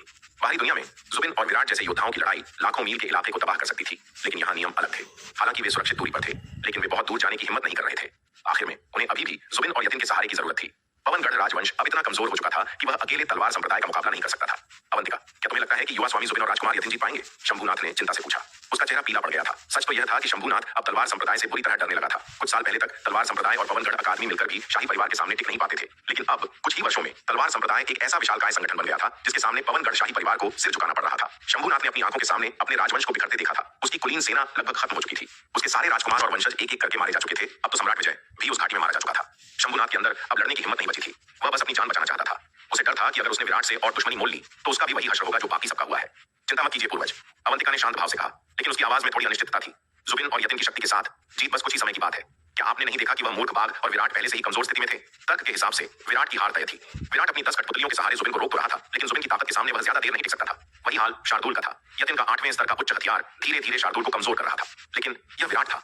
अवंतिका जानती थी कि यह आदमी चालबाजियों और रहस्यों का खजाना है। वह हमेशा हारा हुआ लगता है, लेकिन आखिरी पल में बाजी पलट देता है। जब तक विराट की लाश न दिख जाए, कोई भी उसकी हार की गारंटी नहीं दे सकता। घाटी में युद्ध भीषण होता जा रहा था। जैसा कि अवंतिका ने अनुमान लगाया था, विराट के लिए टिके रहना मुश्किल हो रहा था।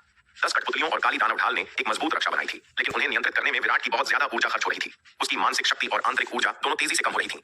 जुबिन ने अपनी तीखी नजरों से यह कमजोरी देख ली। जुबिन ने ठंडी सांस ली और अपनी रणनीति बदल दी। वह सीधे हमला करने के बजाय अपनी स्थिति बदलने लगा। धीरे धीरे उसने विराट को घाटी के प्रवेश द्वार से दूर धकेल दिया। अब जुबिन प्रवेश द्वार की ओर था और विराट घाटी के अंदर की तरफ। जुबिन का प्लान अब विराट को हराना नहीं बल्कि उसे घाटी की गहराई में धकेलना था। वह चाहता था कि विराट उस घातक संरचना को सक्रिय करे। विराट की शक्ति और उसकी 10 मजबूत कठपुतलियां उस घातक संरचना से लड़ेंगी। भले ही विराट मारा जाए, लेकिन उसकी लड़ाई से संरचना की शक्ति कम हो जाएगी और जुबिन को खजाना पाने का रास्ता मिल जाएगा। पास ही लड़ रहे यतिन ने भी जुबिन की इस चाल को समझ लिया। उसने भी शार्दुल को मारने के बजाय उसे घेरना शुरू कर दिया। उसकी तलवारों का जाल ऐसा बना कि शार्दुल के पास पीछे हटने के अलावा कोई रास्ता नहीं बचा। वह उसे उसी दिशा में धकेल रहा था जिधर विराट जा रहा था, मौत की घाटी की गहराई में। अंततः जुबिन और यतिन एक साथ आ गए और उन्होंने घाटी के निकास द्वार को पूरी तरह ब्लॉक कर दिया। उनकी 2 शक्तिशाली तलवारें एक दीवार बन गईं, जिसने विराट और शार्दुल को पीछे धकेल दिया। लेकिन मुसीबत सिर्फ विराट के लिए नहीं थी। घाटी के अंदर जुबिन और यतिन के अपने रक्षक और सेवक भी मौजूद थे। अवंतिका और शंभुनाथ की तरह भागने का मौका उन्हें नहीं मिला था। अब जब जुबिन और यतिन ने सबको पीछे धकेला तो वे रक्षक भी विराट के साथ मौत के मुंह में धकेल दिए गए। जुबिन और यतिन ने खजाना पाने और व्यूह तोड़ने के लिए अपने ही आदमियों की बलि देने का फैसला कर लिया था। वे विराट और शार्दुल के साथ साथ अपने वफादार सेवकों को भी चारे के रूप में इस्तेमाल कर रहे थे। यह देखकर रक्षकों और सेवकों के चेहरों पर भय और निराशा छा गई। जुबिन, मैंने सालों तक तुम्हारी सेवा की है और तुम मेरे साथ ऐसा कर रहे हो। तुम्हारी मौत बहुत दर्दनाक होगी। यतिन, तुम निर्दयी कमीने, तुम्हें नर्क में भी जगह नहीं मिलेगी। निराशा में डूबे सेवक अपने ही मालिकों को गालियां देने लगे। यह सुनकर जुबिन और यतिन की आंखों में क्रूरता और बढ़ गई। उन्होंने अपनी तलवारों की गति बढ़ा दी, ये सुनिश्चित करते हुए कि कोई भी जीवित बाहर न निकल सके। उनकी प्रतिभा में भी निखार आ गया और उनका भविष्य का। यह सुनकर जुबिन और यतिन की आंखों में क्रूरता और बढ़ गई। उन्होंने अपनी तलवारों की गति बढ़ा दी, यह सुनिश्चित करते हुए कि कोई भी जीवित बाहर न निकल सके। तुम नीच कीड़ों की इतनी हिम्मत, मेरी बेइज्जती करोगे? जुबिन की आंखों में खून उतर आया। क्रोध में भरकर उसने अपनी लंबी तलवार हवा में लहराई। तलवार से एक भयानक और तेज रोशनी निकली, जिसने पलक झपकते ही उन सभी रक्षकों और अनुयायियों को अपनी चपेट में ले लिया जिन्होंने अभी अभी जुबिन के अपमान पर सवाल उठाए थे। जुबिन का असली इरादा इन रक्षकों का इस्तेमाल चारे के रूप में करके घाटी के घातक व्यूह की जांच करना था। लेकिन अब जब विराट और उसका मूर्ख बाघ जाल में फंसने ही वाले थे तो उसे इन कमजोर मोहरों की कोई जरूरत नहीं थी, खास तौर पर उन लोगों की जिन्होंने उसे चुनौती देने की जरूरत की थी। जुबिन के अनुयायियों में कई ऐसे योद्धा थे जो लघु गहन क्षेत्र के उच्च स्तर पर थे, लेकिन जुबिन के 8वें स्तर के हथियार और उसकी भयानक शक्ति के सामने वे सब मिट्टी के खिलौनों की तरह टूट कर बिखर गए। एक ही बार में सब धूल में मिल गए। विराट ने अपनी तिरछी नजरों से यह दृश्य देखा। यह कमीना सचमुच निर्दयी है, विराट ने मन ही मन सोचा। यह न केवल अपने दुश्मनों के प्रति क्रूर है, बल्कि अपने ही लोगों को मारने में भी इसे जरा भी हिचक नहीं होती। जो भी इसके पीछे चल रहा था उसकी किस्मत ही खराब थी। हालांकि विराट के मन में उन मारे गए रक्षकों के लिए रत्ती भर भी दया नहीं थी। जुबिन और यतिन के अंगरक्षक कोई साधु संत नहीं थे। यतिन के रक्षक विपिन, विमल और अन्य सभी बेहद घमंडी, दबंग और दुष्ट थे। उन्होंने अपनी ताकत के नशे में न जाने कितनों को सताया था। वे सब इसी मौत के हकदार थे। विराट की नजर में जुबिन द्वारा अपने ही लोगों को मारना कुत्तों की आपसी लड़ाई से ज्यादा कुछ नहीं था। जुबिन के एक ही वार से अपने साथियों को मरता देख बचे हुए रक्षकों और अनुयायियों के चेहरे पीले पड़ गए। वे कांप रहे थे। भले ही जुबिन और यतिन लगातार उन्हें मौत के मुंह में धकेल रहे थे, लेकिन अब किसी की जुबान खोलने की हिम्मत नहीं हुई। जुबिन और यतिन का दबाव बढ़ता जा रहा था। उनकी तलवारों की चमक और ऊर्जा का प्रवाह विराट और शार्दुल को धीरे धीरे घाटी के किनारे उस घातक हत्यारे व्यूह की ओर धकेल रहा था। ओ छोटे जानवर, अब अंदर जा। जुबिन ने क्रूरता से हंसते हुए अपनी तलवार उठाई और एक शक्तिशाली अंतिम प्रहार किया, जिसका उद्देश्य विराट को सीधे घाटी के अंदर फेंकना था। शार्दुल, चलो।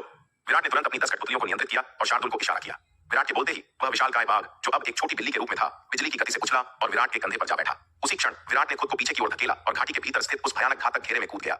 जुबिन के चेहरे पर एक ठंडी और संतोषजनक मुस्कान थी। वह बस उस पल का इंतजार कर रहा था जब विराट उस व्यूह को सक्रिय करेगा और हजारों अदृश्य तलवारें उसे और उसके बाघ को कीमे में बदल देंगी। लेकिन अगले ही पल जो हुआ, उसने जुबिन के चेहरे की मुस्कान को पत्थर में बदल दिया। विराट घाटी के अंदर उस घातक क्षेत्र में कूद तो गया था, लेकिन जैसी जुबिन को उम्मीद थी कि वह मारा जाएगा, वैसा कुछ नहीं हुआ। इसके विपरीत विराट बड़े आराम से, जैसे किसी बगीचे में टहल रहा हो, घाटी के केंद्र की ओर बढ़ता चला गया। वह घातक व्यूह पूरी तरह शांत रहा। वहां न कोई विस्फोट हुआ, न कोई ऊर्जा की लहर उठी। घाटी के बीचों बीच पहुंचकर विराट रुका। वह धीरे से मुड़ा, जुबिन की ओर देखा और एक हल्की व्यंग्यात्मक मुस्कान के साथ बोला, क्या हुआ युवा स्वामी जुबिन? आप तो काफी हैरान लग रहे हैं। क्या आपको इस बात का दुख है कि मैं इस घातक मंत्र से मारा नहीं गया? विराट शुरू से ही जुबिन की योजना जानता था। जुबिन उसे इस स्थिति में इसलिए धकेल पाया क्योंकि एक तो विराट के पास जुबिन के 8वें स्तर के हथियार का सीधा जवाब नहीं था, और दूसरा विराट खुद यही चाहता था। उसने जानबूझकर जुबिन को यह चाल चलने दी थी, वरना विराट की क्षमताओं और उसकी 10 कठपुतलियों के साथ भले ही वह जुबिन और यतिन को हरा न पाता, लेकिन वह और शार्दुल वहां से भागने में पूरी तरह सक्षम थे। जुबिन ने उसे घाटी में इसलिए धकेला था ताकि वह विराट का इस्तेमाल करके सुरक्षित रास्ता खोज सके। जुबिन और यतिन की शक्ति और विशेष रूप से उनके पास मौजूद 8वीं श्रेणी के शीर्ष स्तर के जादुई खजानों को देखते हुए विराट जानता था कि सीधा मुकाबला करना बेवकूफी होगी। उसे जुबिन की छिपी हुई चालों का भी डर था। विराट को याद था कि जब उसने डिंगतान में जुबिन और यतिन को मारने के लिए अपनी दिव्य बाण सेना को घात लगाकर हमला करने का आदेश दिया था, तब उसके स्वर्ण ड्रैगन क्लोन की पूरी शक्ति भी जुबिन के सुरक्षात्मक जादुई खजाने को भेद नहीं पाई थी। कौन जाने इस अमीरजादे के पास और कितने तुर्क के पत्ते छिपे हों। अब बिना सेना की मदद के और केवल शार्दुल के साथ उसे सीधे टकराव से बचना ही था। इसलिए विराट ने अंततः घाटी में स्थित इस हत्यारा संरचना को ही अपना हथियार बनाने का फैसला किया था। यह घातक व्यूह दूसरों के लिए मौत का कुआं हो सकता था, लेकिन विराट के लिए यह एक खेल का मैदान था। ताबीज और व्यूह रचनाओं में विराट की महारत अब एक अलग ही स्तर पर थी। अनंत पथ उत्पत्ति व्यूह की विरासत के दूसरे स्तर को खोलने के बाद उसकी समझ किसी महागुरु से कम नहीं थी। भले ही इस घाटी का व्यूह जटिल और शक्तिशाली था, लेकिन विराट की दिव्य दृष्टि के लिए इसमें कोई रहस्य नहीं था। उसने एक नजर में ही इसकी खामियों को पहचान लिया था और तुरंत जीवन द्वार यानी सुरक्षित रास्ते का पता लगा लिया था। विराट इतनी आसानी से अंदर इसलिए जा सका क्योंकि यह व्यूह पूर्ण नहीं था। यह एक क्षतिग्रस्त संरचना थी। विराट समझ गया था कि समय के साथ इसे गंभीर नुकसान पहुंचा है। न केवल इसकी सुरक्षा में खामियां थीं, बल्कि इसकी शक्ति भी अपनी मूल ताकत के 10वें हिस्से से भी कम रह गई थी। अगर यह व्यूह अपनी पूरी ताकत पर होता तो भले ही विराट खामियां देख लेता, फिर भी बिना खरोंच के अंदर जाना नामुमकिन होता। यह नजारा देखकर जुबिन का दिमाग सुन्न हो गया और फिर उसे भयानक गुस्सा आया। तुम छोटे शैतान, मेरी ही चाल मुझ पर आजमाने की हिम्मत कैसे हुई तुम्हारी? जुबिन चिल्लाया। उसका सुंदर चेहरा गुस्से से विकृत हो चुका था। इस पल वह समझ गया था कि शिकारी वह नहीं बल्कि विराट था। विराट ने उसे बेवकूफ बनाया था।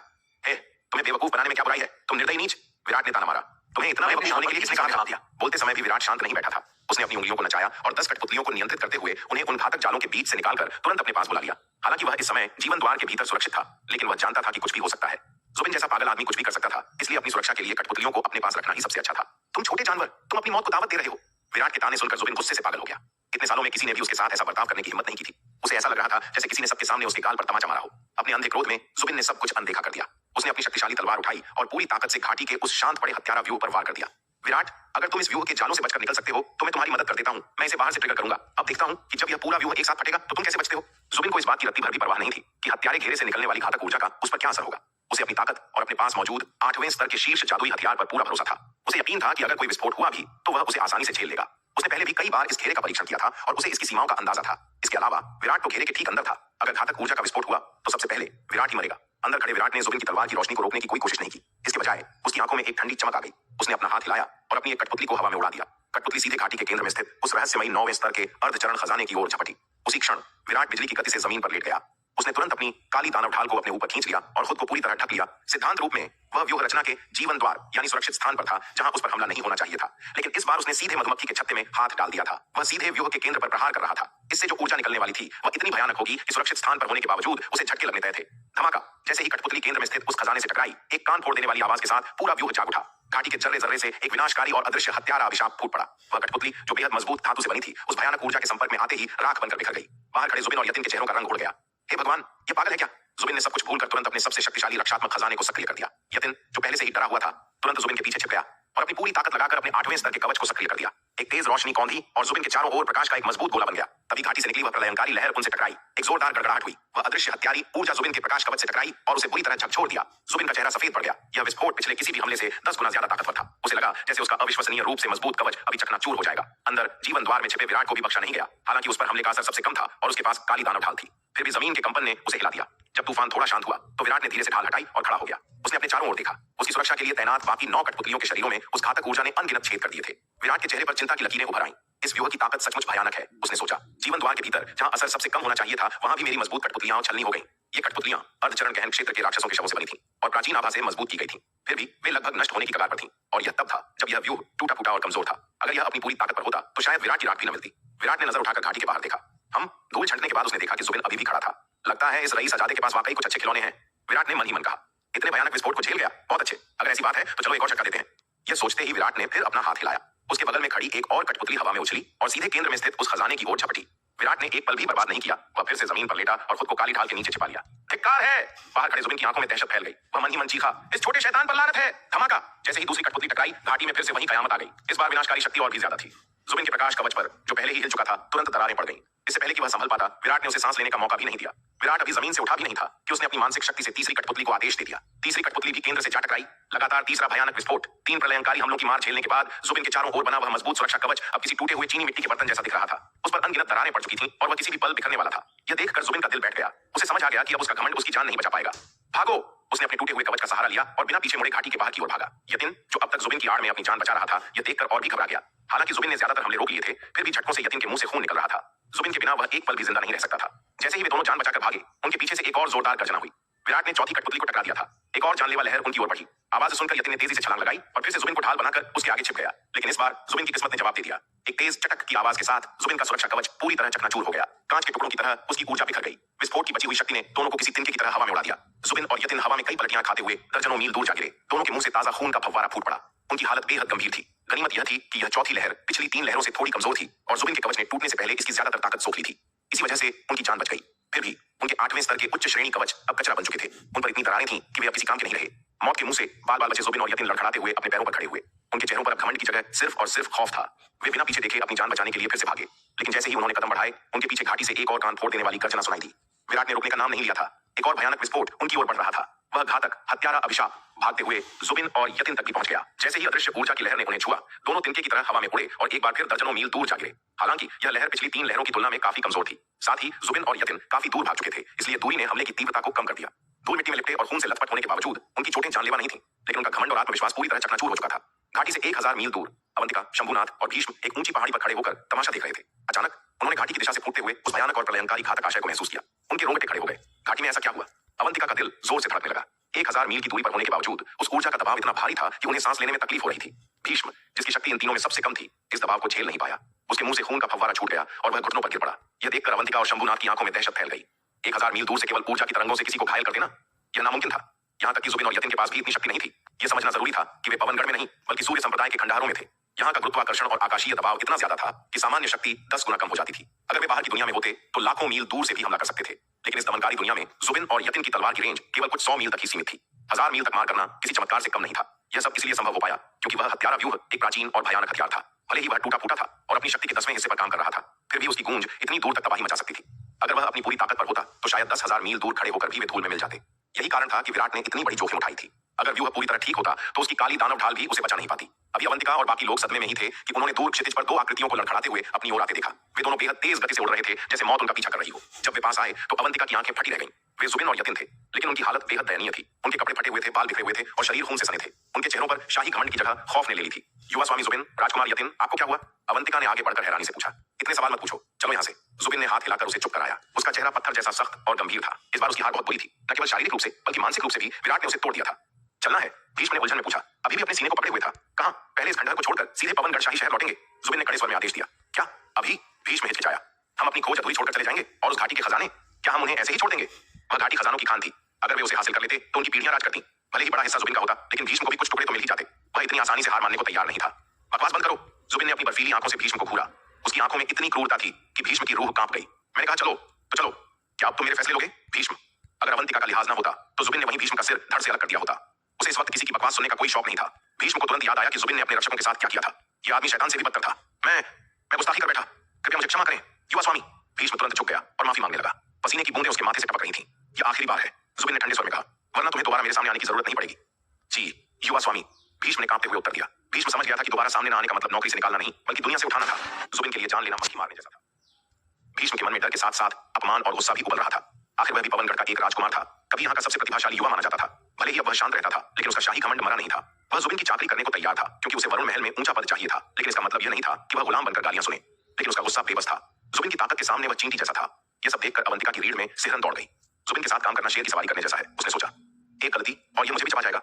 उसे शक होने लगा था कि जुबिन के साथ हाथ मिलाना सही था या नहीं, लेकिन फिर उसने अपने नए खजानों के बारे में सोचा।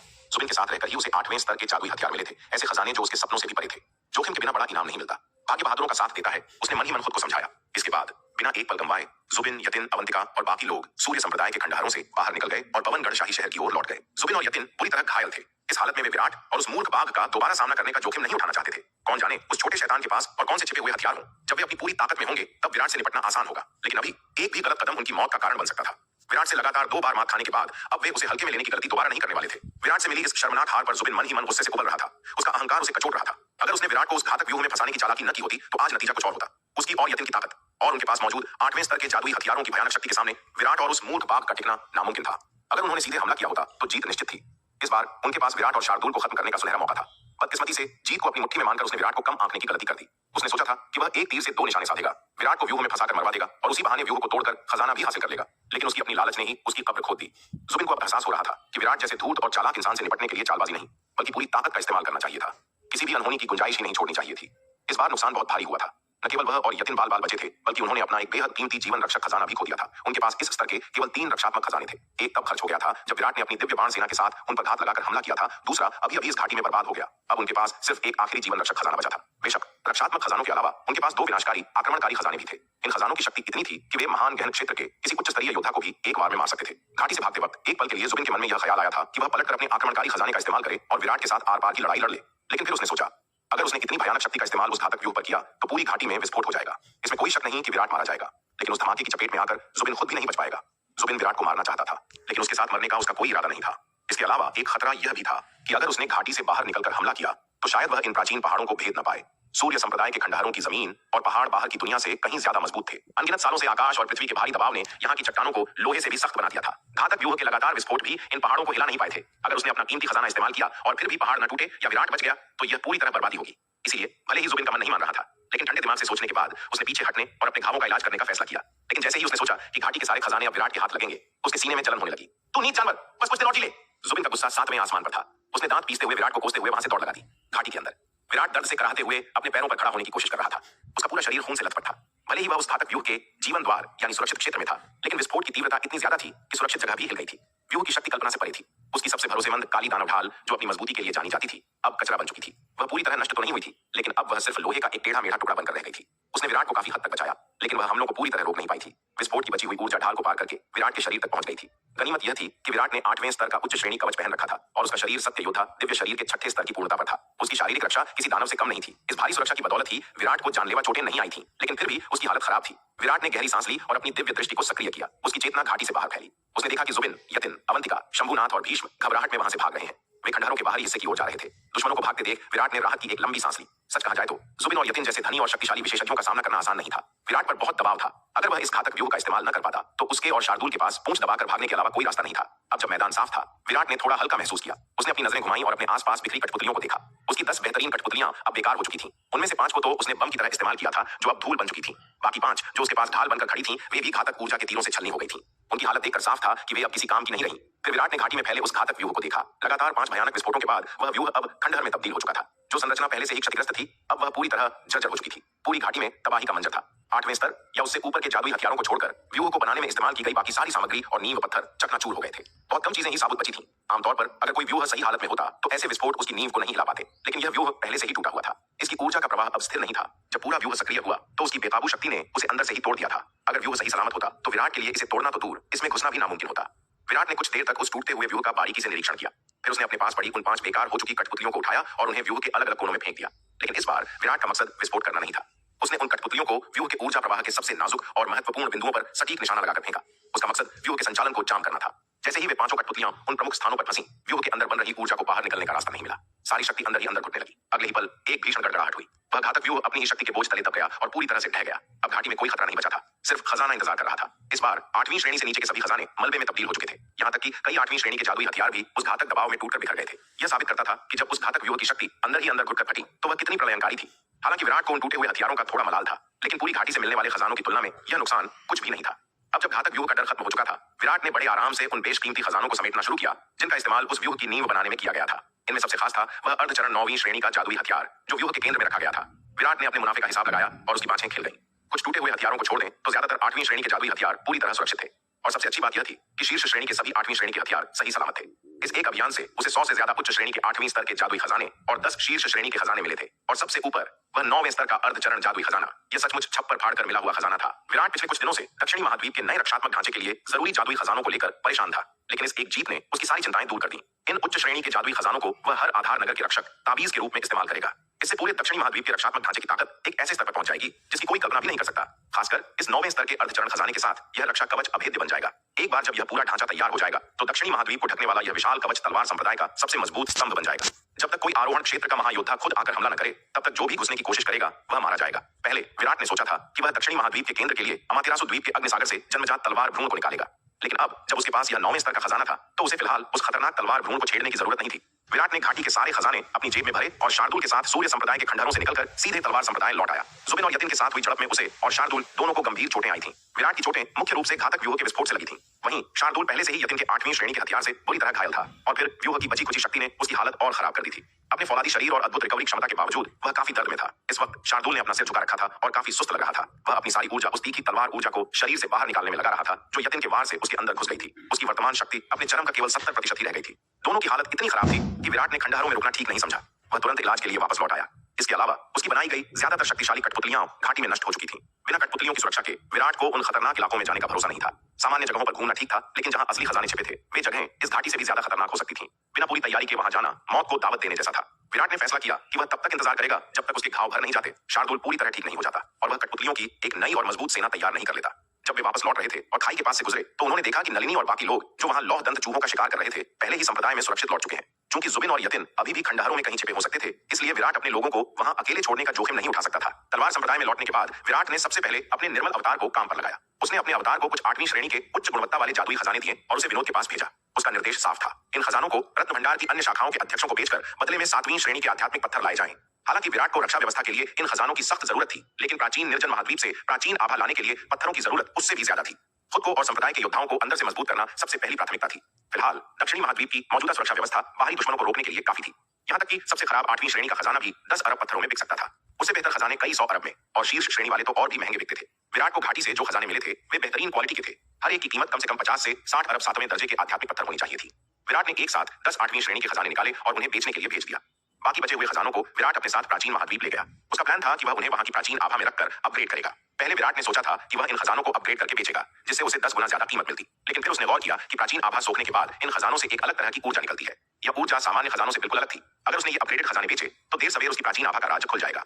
कोई नहीं जानता था कि रत्न भंडार के मैनेजर अंततः ये खजाने किसे बेचेंगे। 8वीं श्रेणी के खजाने खरीदने वाले कम से कम महान गहन क्षेत्र के योद्धा होंगे और शीर्ष श्रेणी वाले तो शायद आरोहण क्षेत्र के महायोद्धा खरीदेंगे। अगर ऐसे किसी महाशक्तिशाली व्यक्ति के हाथ में विराट का खजाना लगा और उसे शक हो गया तो यह तलवार संप्रदाय के लिए मुसीबत खड़ी कर देगा।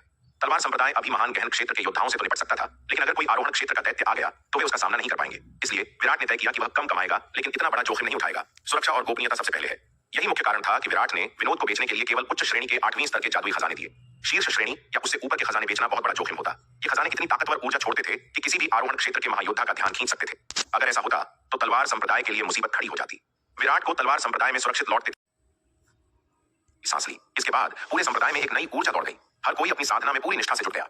खासकर नलिनी के मन में एक गहरा असंतोष था। घाटी में जुबिन और यतिन के साथ हुई लड़ाई में वह विराट की कोई मदद नहीं कर पाई थी। यह बात उसे अंदर ही अंदर कचोट रही थी। वह पवनगढ़ अकादमी की पूर्व प्रमुख थी, एक स्वाभिमानी योद्धा। विराट पर बोझ बनना उसे मंजूर नहीं था। उसने खुद को साधना कक्ष में बंद कर लिया और कठोर तपस्या शुरू कर दी। 1 महीना पलक झपकते ही बीत गया। विराट द्वारा दी गई प्राचीन निर्जन आभा और अपनी कड़ी मेहनत के बल पर नलिनी ने आखिरकार एक नई सफलता हासिल की। वह लघु गहन क्षेत्र के शिखर चरण पर पहुंच गई। इस दौरान विराट ने भी उसकी मदद की। उसने नलिनी की मध्य श्रेणी की तलवार को अपग्रेड करके उच्च श्रेणी का बना दिया।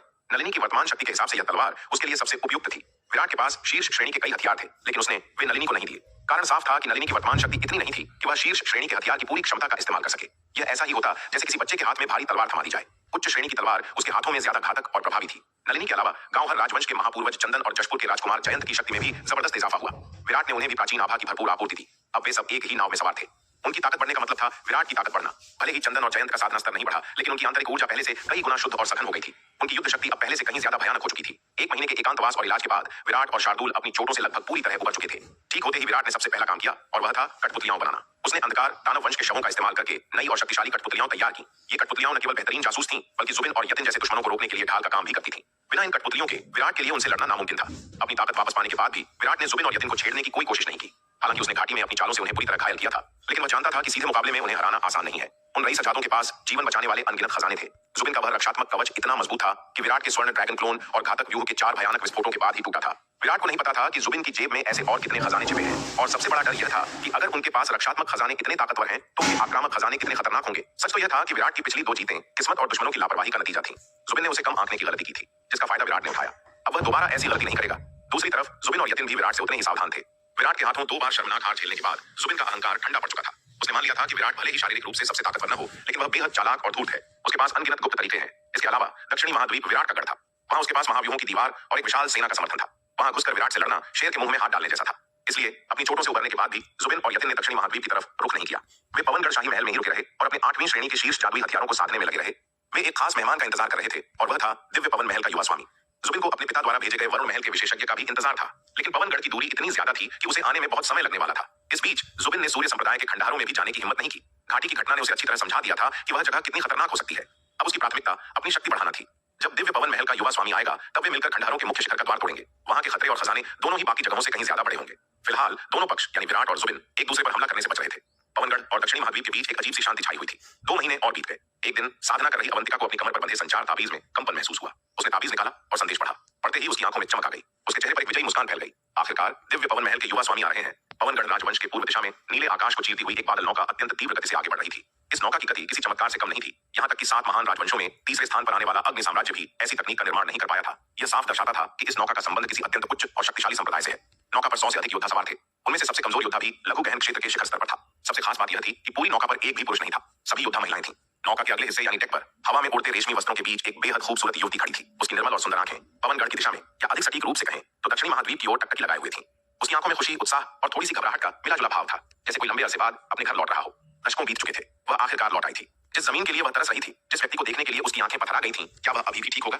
दक्षिणी महाद्वीप छोड़ने के बाद उसने अनगिनत बार लौटने की कोशिश की थी, लेकिन उसके गुरु ने हमेशा उसकी साधना को अधूरा बताकर उसे रोक दिया था। अपने गुरु की उम्मीदों पर खरा उतरने के लिए उसने पिछले कुछ सालों में अपनी पूरी जान लगा दी थी। उसने बाहरी दुनिया से नाता तोड़कर सिर्फ साधना की, ताकि एक दिन वह इस लायक बन सके कि वापस लौटकर उस व्यक्ति से मिल सके। और आज आखिरकार वह दिन आ गया था। लेकिन जैसे जैसे नौका पवनगढ़ के करीब पहुंच रही थी, उसका दिल जोरों से धड़क रहा था। डर और उम्मीद के बीच वह खुद से सवाल कर रही थी कि क्या सब कुछ वैसा ही होगा जैसा वह छोड़ गई थी। पवनगढ़ अकादमी माहौल तनावपूर्ण और हलचल भरा था। अवंतिका ने अकादमी के सबसे बड़े मार्शल आर्ट अखाड़े में सभी शिष्यों को तलब किया था। वहां दिव्य पवन महल के युवा स्वामी के स्वागत के लिए एक भव्य भोज की तैयारी चल रही थी। अवंतिका, जो अब अकादमी की उप प्रमुख थी, उसके दबाव में किसी भी शिष्य की हिम्मत नहीं हुई कि वह मना कर सके। जब यह खबर दक्षिणी महाद्वीप में साधना कर रही नलिनी तक पहुंची तो वह तुरंत पवनगढ़ लौट आई। अवंतिका, तुम क्या करने की कोशिश कर रही हो? नलिनी ने ठंडी और तीखी आवाज में पूछा। उसकी आंखों में गुस्सा साफ दिख रहा था। पवनगढ़ अकादमी उसकी थी। वह किसी को भी अपनी विरासत के साथ खिलवाड़ करने की इजाजत नहीं दे सकती थी। पहले वह अवंतिका को बर्दाश्त कर रही थी क्योंकि हालात नाजुक थे, लेकिन अब अगर अवंतिका अकादमी पर कब्जा करने की कोशिश करेगी तो नलिनी चुप नहीं बैठेगी। नलिनी, अवंतिका ने व्यंग्य भरी मुस्कान के साथ कहा, जरा शांत हो जाओ। दिव्य पवन महल के हमारे युवा स्वामी आ रहे हैं। यह हमारे शिष्यों के लिए सम्मान की बात है कि वे उनका स्वागत करें। एहसान फरामोश मत बनो। अवंतिका ने यह स्वागत समारोह तो खास वजहों से आयोजित किया था। पहली वजह यह थी कि लगातार युद्धों के कारण पवनगढ़ शाही परिवार के पास अब गिने चुने योद्धा ही बचे थे। केवल वह, शंभुनाथ और भीष्म ही सक्षम थे। ऐसे में वह दिव्य पवन महल के युवा स्वामी को नाराज करने का जोखिम नहीं उठा सकती थी। वह खुद उस महल की शिष्या थी और जानती थी कि युवा स्वामी का रुतबा कितना बड़ा है। यहाँ तक कि उसकी गुरु भी युवा स्वामी के सामने सिर झुकाकर खड़ी रहती थी। उसे युवा स्वामी को खुश करने का यह मौका किसी भी कीमत पर गंवाना नहीं था। दूसरी वजह यह थी कि वह नलिनी को उकसाना चाहती थी। वह चाहती थी कि नलिनी गुस्से में आकर स्वागत समारोह में बाधा डाले और युवा स्वामी को नाराज कर दे। अगर नलिनी और दिव्य पवन महल के शिष्यों के बीच झगड़ा हो गया तो अवंतिका को कुछ करने की जरूरत ही नहीं पड़ेगी। महल के लोग खुद नलिनी और विराट को कुचल देंगे। उधार की तलवार से दुश्मन का सिर काटना अवंतिका की यह पुरानी और पसंदीदा रणनीति थी। नलिनी का दिल एक पल के लिए रुक गया। क्या कहा तुमने? दिव्य पवन महल के युवा स्वामी आ रहे हैं। नलिनी की आवाज गंभीर हो गई। नलिनी गुस्सैल थी पर बेवकूफ नहीं। वह जानती थी कि दिव्य पवन महल मध्य महाद्वीप के 5 महान संप्रदायों में से एक है। वे पहले ही वरुण महल से दुश्मनी मोल ले चुके थे। अगर अब दिव्य पवन महल भी दुश्मन बन गया तो उनका विनाश निश्चित था। जी हाँ, अवंतिका ने अकड़ के साथ कहा, हमारे महल के युवा स्वामी। नलिनी, शायद तुम भूल गई हो कि मैं भी दिव्य पवन महल की शिष्या हूँ। नलिनी के चेहरे के बदलते भावों को देखकर अवंतिका का हौसला और बढ़ गया। उसने आगे कहा, इसलिए मेरी सलाह मानो और समझदारी से काम लो। हमारे मामलों में दखल मत दो। और हाँ, बेहतर होगा कि तुम भी स्वागत के लिए आओ, वरना दिव्य पवन महल को नाराज करने के परिणाम तुम झेल नहीं पाओगी। अवंतिका जानबूझकर ऐसे शब्द बोल रही थी ताकि नलिनी का स्वाभिमान उसे लड़ने पर मजबूर कर दे। बहुत अच्छा, चूंकि उप प्रमुख ने हमें इतने प्यार से आमंत्रित किया है तो हम इस अवसर का लाभ उठाकर दिव्य पवन महल के इस युवा स्वामी से जरूर मिलना चाहेंगे। नलिनी कुछ बोलती, उससे पहले ही उसके बगल से एक शांत लेकिन दमदार आवाज आई। नलिनी को मुड़कर देखने की जरूरत नहीं थी। वह जानती थी कि यह आवाज किसकी है। विराट आ गया था। अवंतिका ने नलिनी के बगल में खड़े हरे वस्त्रधारी युवक को देखा। उसका चेहरा तुरंत सख्त हो गया। युवा स्वामी का रुतबा आसमान जैसा है। तुम जैसे नीच देहाती की हिम्मत कैसे हुई उनसे मिलने की बात करने की? तभी हवा में एक कंपन हुआ और अवंतिका के बगल में जुबिन प्रकट हो गया। उसने विराट को तिरस्कार और नफरत भरी नजरों से देखा और ठंडी आवाज में कहा, हे हारने वाले चूहे, कायरों की तरह बिल में छिपने की बजाय मेरे सामने अपना चेहरा दिखाने की हिम्मत कैसे हुई? क्या तुम्हें डर नहीं लगता कि मैं तुम्हारा सिर फोड़ दूंगा? विराट ने जुबिन की ओर देखा और जोर से हंस पड़ा। हो, तो यह भगोड़ा जुबिन है। पिछली बार तुम दबाकर भागने के बाद बड़ी जल्दी आ गए। क्या फिर से पिटने का इरादा है? विराट के ताने सुनकर जुबिन के माथे की नसें फड़कने लगी। अरे छोटे जानवर, तू मौत को दावत दे रहा है, जुबिन ने विराट को घूरते हुए कहा। उसकी आंखों में बर्फीली नफरत भरी हुई थी। विराट के हाथों 2 बार हारना उसके लिए ऐसा अपमान था जिसे वह पचा नहीं पा रहा था। अगर विराट किसी बड़े संप्रदाय का शक्तिशाली विशेषज्ञ होता तो बात अलग थी, लेकिन वह दक्षिणी महाद्वीप के एक गरीब दूर दराज के इलाके का मामूली लड़का था। एक ऐसा कीड़ा जो अभी लघु गहन क्षेत्र में भी ठीक से नहीं पहुंचा था। जुबिन का मानना था कि उसकी हार विराट की ताकत की वजह से नहीं, बल्कि उसकी अपनी लापरवाही और विराट के बिछाए जालों में फंसने के कारण हुई थी। कचरा, मेरे मालिक के सामने अकड़ दिखाने की तेरी हिम्मत कैसे हुई? तभी शार्दुल ने अपना मासूम सा दिखने वाला सिर उठाया और जुबिन की ओर देखा। उसकी आवाज गहरी और कर्कश थी। ए कुत्ते, अगर तूने मेरे मालिक के सामने और बकवास की तो कसम से मैं तुझे अपने पंजे के एक ही बार से कुचल दूंगा। इतना कहकर शार्दुल विराट के कंधे से कूद गया। हवा में ही उसका रूप धुंधलाया और वह एक विशालकाय सफेद बाघ में बदल गया। उसकी दहाड़ इतनी जोरदार थी कि आकाश और धरती कांप उठे। महीनों के कठिन प्रशिक्षण और अनंत परम मीनार के दूसरे स्तर में समय त्वरण की मदद से शार्दुल ने न केवल अपने घावों को ठीक कर लिया था, बल्कि अपनी शक्ति को एक नए स्तर पर पहुंचा दिया था। उसने रक्त आंख वाले राक्षस और लाखों लौहदंत चूहों की शक्ति को पूरी तरह सोख लिया था। इस समय शार्दुल लघु गहन क्षेत्र के शिखर पर खड़ा था। उसकी ताकत पहले से कई गुना बढ़ चुकी थी। अपनी नई शक्ति के नशे में शार्दुल का साहस 7वें आसमान पर था। भले ही जुबिन के हाथ में 8वें दर्जे का उच्च कोटि का जादुई हथियार था, फिर भी शार्दुल की आंखों में रत्ती भर भी डर नहीं था। शार्दुल की बातें सुनकर जुबिन का चेहरा और भी ठंडा पड़ गया। उसकी हत्या की मंशा अब छिपाई नहीं छिप रही थी। यह मूर्ख बाघ मरने लायक ही है। जुबिन ने पिछले कुछ महीनों में अपने हथियार को काफी हद तक साध लिया था।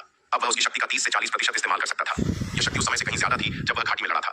उसे पूरा भरोसा था कि अब वह इस बाघ को मार सकता है, और अगर वह अपनी ताकत से नहीं जीत पाया तो उसके पास अपने पिता द्वारा दिया गया वह गुप्त आक्रामक खजाना था। अगर उसने उसे खोल दिया तो 10 ऐसे बाघ भी उसके सामने नहीं टिकेंगे। पहले वह उस खजाने को इस्तेमाल करने से हिचकिचा रहा था, लेकिन अब विराट और शार्दुल के लिए उसकी नफरत इतनी बढ़ गई थी कि वह अपनी सबसे कीमती चीज भी खर्च करने को तैयार था। माहौल तनावपूर्ण हो गया। दोनों पक्ष विस्फोट के कगार पर थे। तभी पवनगढ़ के पूर्व दिशा में एक अविश्वसनीय रूप से शक्तिशाली आभा प्रकट हुई। सभी ने मुड़कर देखा। दूर क्षितिज पर एक विशाल बादल नौका बिजली की गति से पवनगढ़ की ओर बढ़ रही थी। नौका को देखते ही अवंतिका का चेहरा खिल उठा। युवा मालकिन आ गई हैं। यह सुनते ही जुबिन के चेहरे का तनाव पिघल गया। उसने अपनी हत्या की मंशा को दबा लिया। उसने विराट और शार्दुल को एक आखिरी ठंडी नजर से देखा और धीरे से कहा, मैं तुम्हें कुछ और दिन जीने दूंगा। अपनी आखिरी सांसें गिन लो। त्यानफेंग महल की युवा मालकिन के सामने वह कोई तमाशा नहीं करना चाहता था। अगर युवा मालकिन पर उसकी बुरी छाप पड़ी तो उसका सारा प्लान चौपट हो जाएगा। विराट ने जुबिन की धमकी पर सिर्फ एक बेपरवाह मुस्कान दी, लेकिन जैसे ही उसने पूर्वी क्षितिज पर उस तेजी से आती हुई नौका को देखा, उसकी आंखों में गंभीरता आ गई। लगता है त्यानफेंग महल ने इस बार पूरी तैयारी की है। विराट ने मन ही मन सोचा। यह नौका अपने आप में एक दुर्लभ खजाना थी। इसकी गति और आभा बता रही थी कि यह विराट के अपने युद्ध पोत से कहीं ज्यादा उन्नत है। 5 प्रमुख संप्रदायों के संसाधन सचमुच डरावने थे। विराट यहाँ स्वागत समारोह में इसीलिए आया था ताकि वह दुश्मन की ताकत का अंदाजा लगा सके। शत्रु को जानो, विजय पाओ, यही उसकी रणनीति थी। नौका से निकलती हुई भयानक आभा को महसूस करके विराट का दिल बैठ गया। तलवार संप्रदाय सचमुच बड़े संकट में है, उसने सोचा। अगर हालात नहीं सुधरे तो उसे संप्रदाय को दक्षिणी महाद्वीप में समेटना होगा और एक लंबी रक्षात्मक लड़ाई लड़नी होगी। जब नौका पवनगढ़ शाही शहर से कुछ ही दूरी पर रह गई तो अवंतिका तुरंत हवा में उड़ी और नौका की अगुवाई करने लगी। वह उसे सीधे अकादमी के अखाड़े की ओर ले आई। इस समय जुबिन के चेहरे पर एक मनमोहक मुस्कान थी। कोई भी उसे देखकर यह नहीं कह सकता था कि यह वही निर्दयी हत्यारा है जिसने अपने ही रक्षकों की बलि दी थी। वह एक आदर्श और विनम्र राजकुमार का नाटक कर रहा था। यतिन, जो आमतौर पर शांत और उदासीन रहता था, वह भी अब दोस्ताना दिखने की कोशिश कर रहा था। तियानफेंग महल की युवा मालकिन उसके लिए भी एक बड़ी हस्ती थी। बादल नौका अकादमी के अखाड़े में धीरे धीरे उतरी। उतरने के बाद नौका का दरवाजा खुला और 100 से अधिक शक्तिशाली महिलाएं बाहर निकली। उन सभी की आभा बता रही थी कि वे साधारण योद्धा नहीं है। उनका नेतृत्व एक बेहद खूबसूरत युवती कर रही थी, तियानफेंग महल की युवा मालकिन। विराट अब तक शांत खड़ा था, लेकिन जैसे ही उसकी नजर उस युवती पर पड़ी, उसका पूरा शरीर कांप उठा। उसकी आंखों में एक ऐसा भाव आया जिसे शब्दों में बयान नहीं किया जा सकता था। हैरानी, खुशी और अविश्वास का मिला-जुला तूफान। दूसरी तरफ जुबिन ने अपना मौका नहीं गंवाया। वह तुरंत आगे बढ़ा, एक विनीत मुस्कान के साथ झुका और बोला, वरुण महल का जुबिन युवा मालकिन का अभिवादन करता है। वह इस पल का बेसब्री से इंतजार कर रहा था। आखिरकार उसे तियानफेंग महल की प्रसिद्ध युवा मालकिन से मिलने का मौका मिल गया था। यह युवती शायद ही कभी अपने महल से बाहर निकलती थी। महाद्वीप के अनगिनत प्रतिभाशाली युवक उसकी एक झलक पाने को तरसते थे, लेकिन बहुत कम को यह नसीब होता था। जुबिन को पूरा भरोसा था कि अपनी प्रतिभा और आकर्षण से वह इस बर्फ की देवी को जीत लेगा। उसके मन में उत्साह और उमंग की लहरें उठ रही थीं। वरुण प्रांत के यतिन का युवा महल स्वामी को प्रणाम। जुबिन के पीछे पीछे यतिन भी उस युवती का अभिवादन करने के लिए आगे बढ़ा। हालांकि यतिन के दिल में स्वर्गीय फीनिक्स महल की इस युवा मालकिन के लिए वैसी दीवानगी नहीं थी जैसी जुबिन के दिल में थी, लेकिन इस महान प्रतिभा को अपने सामने देखकर वह भी रोमांचित हुए बिना नहीं रह सका। भले ही यतिन खुद वरुण प्रांत का एक दुर्लभ प्रतिभाशाली योद्धा था, लेकिन इस युवती के सामने वह खुद को बौना महसूस कर रहा था। इस युवा मालकिन ने केवल कुछ दशकों तक ही साधना की थी, फिर भी इतने कम समय में वह एक सामान्य शरीर परिष्करण स्तर की शिष्या से सीधे अर्धचरण महान गहन क्षेत्र तक पहुंच गई थी। साधना की ऐसी भयानक गति पूरे शक्ति सिंधु महाद्वीप के लाखों वर्षों के इतिहास में शायद ही कभी देखी गई हो। इसके अलावा यह अफवाह थी कि स्वर्गीय फीनिक्स महल की इस युवा मालकिन ने प्राचीन स्वर्गीय फीनिक्स रक्तवंश को जागृत किया है। प्राचीन फीनिक्स वंश पौराणिक कथाओं में सबसे शक्तिशाली वंशों में से एक माना जाता था। ऐसे भयानक रक्तवंश का जागृत होना यह साबित करता था कि यह युवती न केवल युद्ध में अविश्वसनीय रूप से शक्तिशाली है, बल्कि भविष्य में उसकी क्षमता की कोई सीमा नहीं है। वह निश्चित रूप से भविष्य में आरोहण क्षेत्र की विशेषज्ञ बनेगी, और अगर किस्मत ने साथ दिया तो शायद उससे भी ऊपर जा सकती है। यही कारण था कि न केवल स्वर्गीय फीनिक्स महल उसे अपनी आंखों का तारा मानता था, बल्कि दाव संघ के उच्च अधिकारी भी उस पर विशेष ध्यान देते थे। स्वाभाविक रूप से ऐसी अद्वितीय प्रतिभा ने अनगिनत युवाओं को अपनी ओर आकर्षित किया था। दुर्भाग्य से स्वर्गीय फीनिक्स महल के सख्त नियमों के कारण बाहरी दुनिया के लोग शायद ही कभी उसका चेहरा देख पाते थे। यतिन को यकीन था कि अगर यह खबर फैल गई कि युवा मालकिन पवनगढ़ आई हैं, तो पूरे महाद्वीप में तूफान आ जाएगा। जुबिन ने काफी देर तक झुककर प्रणाम किया, लेकिन उसे कोई जवाब नहीं मिला। उसने धीरे से सिर उठाया और देखा कि वह युवती किसी और ही दुनिया में खोई हुई है। वह भीड़ में एक खास जगह पर टकटकी लगाए देख रही थी, मानो जुबिन और यतिन का अस्तित्व ही न हो। यह देखकर जुबिन थोड़ा परेशान हो गया। युवा मालकिन का इस तरह खो जाना बहुत असामान्य था। आखिर ऐसी क्या चीज थी जिसने उनका ध्यान पूरी तरह खींच लिया था? जुबिन ने तुरंत युवती की नजरों का पीछा किया। जब उसने देखा कि वह किसे घूर रही है, तो उसे अपनी आंखों पर विश्वास नहीं हुआ। वह कोई और नहीं बल्कि वही स्वर्ग पूज्य स्तर का कीड़ा विराट था। जुबिन का मुंह खुला का खुला रह गया। इस साधारण से लड़के में ऐसी क्या खास बात थी? विराट, क्या तुम उस युवा मालकिन को जानते हो? नलिनी ने भी गौर किया कि वह युवती लगातार विराट को घूर रही है। उसने अपनी जिज्ञासा रोक नहीं पाई और पूछ बैठी। हालांकि विराट ने उसके सवाल का कोई जवाब नहीं दिया। वह पत्थर की मूर्ति की तरह खड़ा था। काफी देर तक कोई जवाब न मिलने पर नलिनी को गुस्सा आ गया। विराट, मैं तुमसे कुछ पूछ रही हूँ। नलिनी अचानक मुड़ी और विराट को चिढ़कर देखा, लेकिन जैसे ही उसने विराट के चेहरे को गौर से देखा, वह सन्न रह गई। विराट भी पूरी तरह से खोया हुआ था। वह उस लड़की को एक टक देख रहा था और उसका पूरा शरीर किसी सूखे पत्ते की तरह कांप रहा था। उसकी आंखों में भावनाओं का ऐसा तूफान था जो नलिनी ने पहले कभी नहीं देखा था। नलिनी तुरंत समझ गई कि मामला गंभीर है। विराट को क्या हो गया था? वह उसे इतने लंबे समय से जानती थी। मौत के मुंह में भी विराट कभी नहीं घबराता था। वह हमेशा चट्टान की तरह शांत रहता था। नलिनी ने तुरंत अंदाजा लगा लिया कि यह युवती विराट की कोई बहुत पुरानी परिचित है। शायद उनके बीच कोई गहरा रिश्ता है, वरना विराट उसे देखकर इतना अजीब बर्ताव नहीं करता। जहां तक विराट के उसकी सुंदरता पर मोहित होने का सवाल था, यह नामुमकिन था। नलिनी को अपनी सुंदरता पर पूरा भरोसा था। अगर वह खुद विराट को पिघला नहीं पाई, तो कोई और क्या कर लेगा? यह आकर्षण नहीं, कुछ और था। तभी वह युवती धीरे धीरे कदमों से विराट की ओर बढ़ी। उसकी सुंदर आंखें सिर्फ और सिर्फ विराट पर टिकी थीं। उसने कांपती हुई आवाज में कहा, युवा स्वामी, क्या यह आप हैं? यह पुकार सुनते ही विराट के सब्र का बांध टूट गया। चंपा! विराट के मुंह से यह नाम निकलते ही सारी शंकाएं दूर हो गईं। उसके सामने खड़ी यह दिव्य युवती कोई और नहीं बल्कि उसकी चंपा थी, उसकी निजी दासी, जिसके लिए वह दिन रात तड़पा था, जिसे वह दशकों से पागलों की तरह ढूंढ रहा था। चंपा नाम के लिए उसकी नौकरानी थी, लेकिन वह बचपन से उसके साथ पली बड़ी थी। विराट ने उसे हमेशा अपने परिवार का सबसे करीबी सदस्य माना था। जब वह तलवार संप्रदाय से अपने कनिष्क परिवार लौटा था और चंपा को वहां नहीं पाया था, तो वह लगभग पागल हो गया था। बाद में पता चला कि उसे कोई ले गया है, लेकिन विराट ने कभी उम्मीद नहीं छोड़ी थी। उसने चंपा को खोजने के लिए दक्षिणी महाद्वीप का कोना कोना छान मारा था। चंपा के प्रति उसका लगाव ही वह वजह थी कि वह कनिष्क परिवार से अपनी नाराजगी कभी खत्म नहीं कर पाया। भले ही उसने बाद में परिवार की मदद की, लेकिन वह कभी लौटकर वहां नहीं गया। उस कठिन समय में जब उसकी मंगेतर तनीषा और ओझा परिवार ने उसे धोखा दिया था, जब उसकी दुनिया अंधेरे में डूब गई थी, तब पूरे परिवार में केवल चंपा ही थी जो उसके साथ चट्टान की तरह खड़ी रही थी। वह छोटी बच्ची जो हमेशा उसकी परछाई बनकर रहती थी। विराट ने कभी सपने में भी नहीं सोचा था कि जिस चंपा को वह हताश होकर ढूंढ रहा था, वह आज इस रूप में स्वर्गीय फीनिक्स महल की मालकिन बनकर उसके सामने खड़ी होगी। युवा स्वामी! विराट की जानी पहचानी आवाज सुनकर चंपा को यकीन हो गया कि यह कोई सपना नहीं है। वह खुद को रोक नहीं पाई। सारे शिष्टाचार और मर्यादाओं को भूलकर वह दौड़ती हुई आई और विराट के गले लग गई। उसने विराट को इतनी जोर से खींचा जैसे वह उसे अपनी आत्मा में समा लेना चाहती हो। उसकी आंखों से आंसुओं की धारा बह निकली। युवा स्वामी, चंपा ने आपको बहुत याद किया, बहुत याद किया। चंपा ने अपना सिर विराट की छाती में छिपा लिया और बच्चों की तरह फूट फूट कर रोने लगी। विराट ने भी कांपते हुए हाथों से उसे कसकर पकड़ लिया। उसकी आंखों से भी आंसू बह निकले। चंपा, युवा स्वामी ने भी तुम्हें बहुत याद किया। विराट की आवाज रुंध गई थी। भावनाओं के इस सैलाब में दोनों भूल गए कि वे कहां हैं। दशकों की तड़प, अकेलापन और बिछड़ने का दर्द आज आंसुओं के रूप में बह रहा था। उनके आसपास खड़ी भीड़, जुबिन, यतिन, अवंतिका, नलिनी और अकादमी के हजारों शिष्य सब पत्थर की मूर्तियों की तरह स्तब्ध खड़े थे। वे जो देख रहे थे, उस पर किसी को अपनी आंखों पर विश्वास नहीं हो रहा था। मुकाबला इस दुनिया के नहीं बल्कि ब्रह्मांड के सबसे शक्तिशाली खड़ी भीड़, जुबिन, यतिन, अवंतिका, नलिनी और अकादमी के हजारों शिष्य सब पत्थर की मूर्तियों की तरह स्तब्ध खड़े थे। वे जो देख रहे थे, उस पर किसी को अपनी आंखों पर विश्वास नहीं हो रहा था।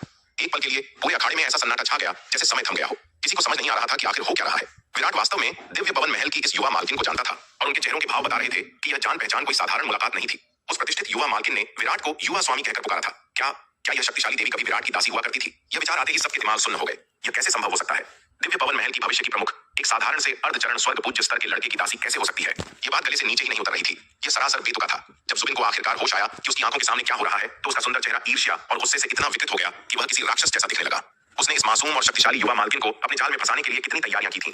उसने सुना था कि युवा मालकिन को बचपन में ही महल में ले जाया गया था और उन्होंने बाहरी दुनिया नहीं देखी थी। वे भोली थीं और सिर्फ साधना में लीन रहती थीं। जुबिन को अपने रंगीन दुनिया के सैकड़ों सालों के अनुभव पर पूरा भरोसा था कि वह ऐसी भोली लड़की को आसानी से अपने प्यार के जाल में फंसा लेगा। लेकिन उसकी सारी सावधानियां, सारी रणनीतियां धरी की धरी रह गईं। इससे पहले कि वह अपना पहला पासा फेंकता, वह स्वर्गीय हंस उड़कर उस कीड़े की बाहों में जा गिरा जिससे जुबिन सबसे ज्यादा नफरत करता था। जुबिन की आंखों में खून उतर आया। अगर नफरत से आग लग सकती तो विराट इसी पल जलकर राख हो जाता। उस पल जुबिन का मन किया कि वह अपना सबसे विनाशकारी खजाना निकाले और विराट समेत उस युवा मालकिन को भी धूल में मिला दे। उसका सिद्धांत था, जो चीज जुबिन को नहीं मिल सकती उसे वह किसी और का भी नहीं होने देगा, वह उसे नष्ट कर देगा। लेकिन मन में उठती इस भयानक इच्छा के बावजूद वह अपनी जगह से 1 इंच भी हिलने की हिम्मत नहीं कर पाया। अगर उसने हमला किया तो उसके पिता वरुण महल के ग्रैंड एल्डर भी उसकी जान नहीं बचा पाएंगे।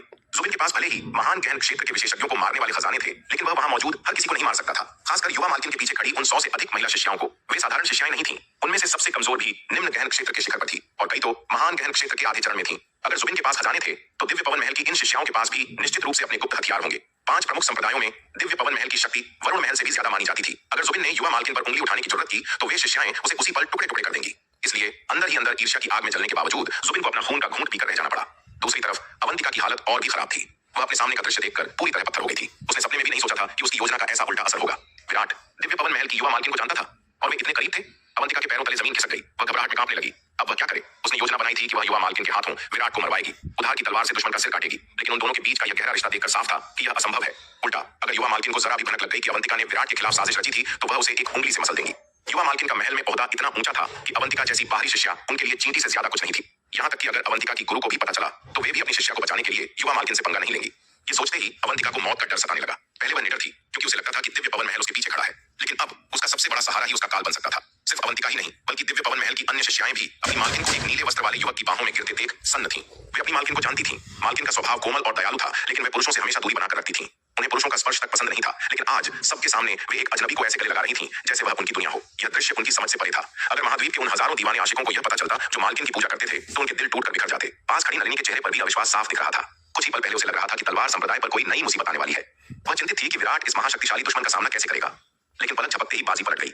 नलिनी विराट के बिल्कुल बगल में खड़ी थी। उसने साफ सुना था कि उस लड़की ने विराट को युवा स्वामी कहा था, लेकिन उनके हाव भाव, उनका रोना और एक दूसरे को कसकर पकड़ना, यह किसी स्वामी और सेवक का रिश्ता नहीं लग रहा था। यह तो पिछड़े हुए प्रेमियों का मिलन लग रहा था। उसी समय पवनगढ़ शाही शहर से दूर आकाश में छिपी एक अधेड़ उम्र की महिला इस दृश्य को अपनी जादुई दृष्टि से देख रही थी। वह भी यह नजारा देखकर बुरी तरह चौंक गई थी। लेकिन उसकी हैरानी की वजह सिर्फ विराट और युवा मालकिन का रिश्ता नहीं था। उसकी हैरानी की वजह कुछ और थी। जैसे ही उसकी नजर नीले वस्त्र पहने उस युवक विराट के चेहरे पर पड़ी, उसे अतीत का एक बेहद परिचित चेहरा याद आ गया। कितना मिलता जुलता है, बिल्कुल हूबहू। वह महिला बुदबुदाई। उसकी आंखों में शक गहरा गया।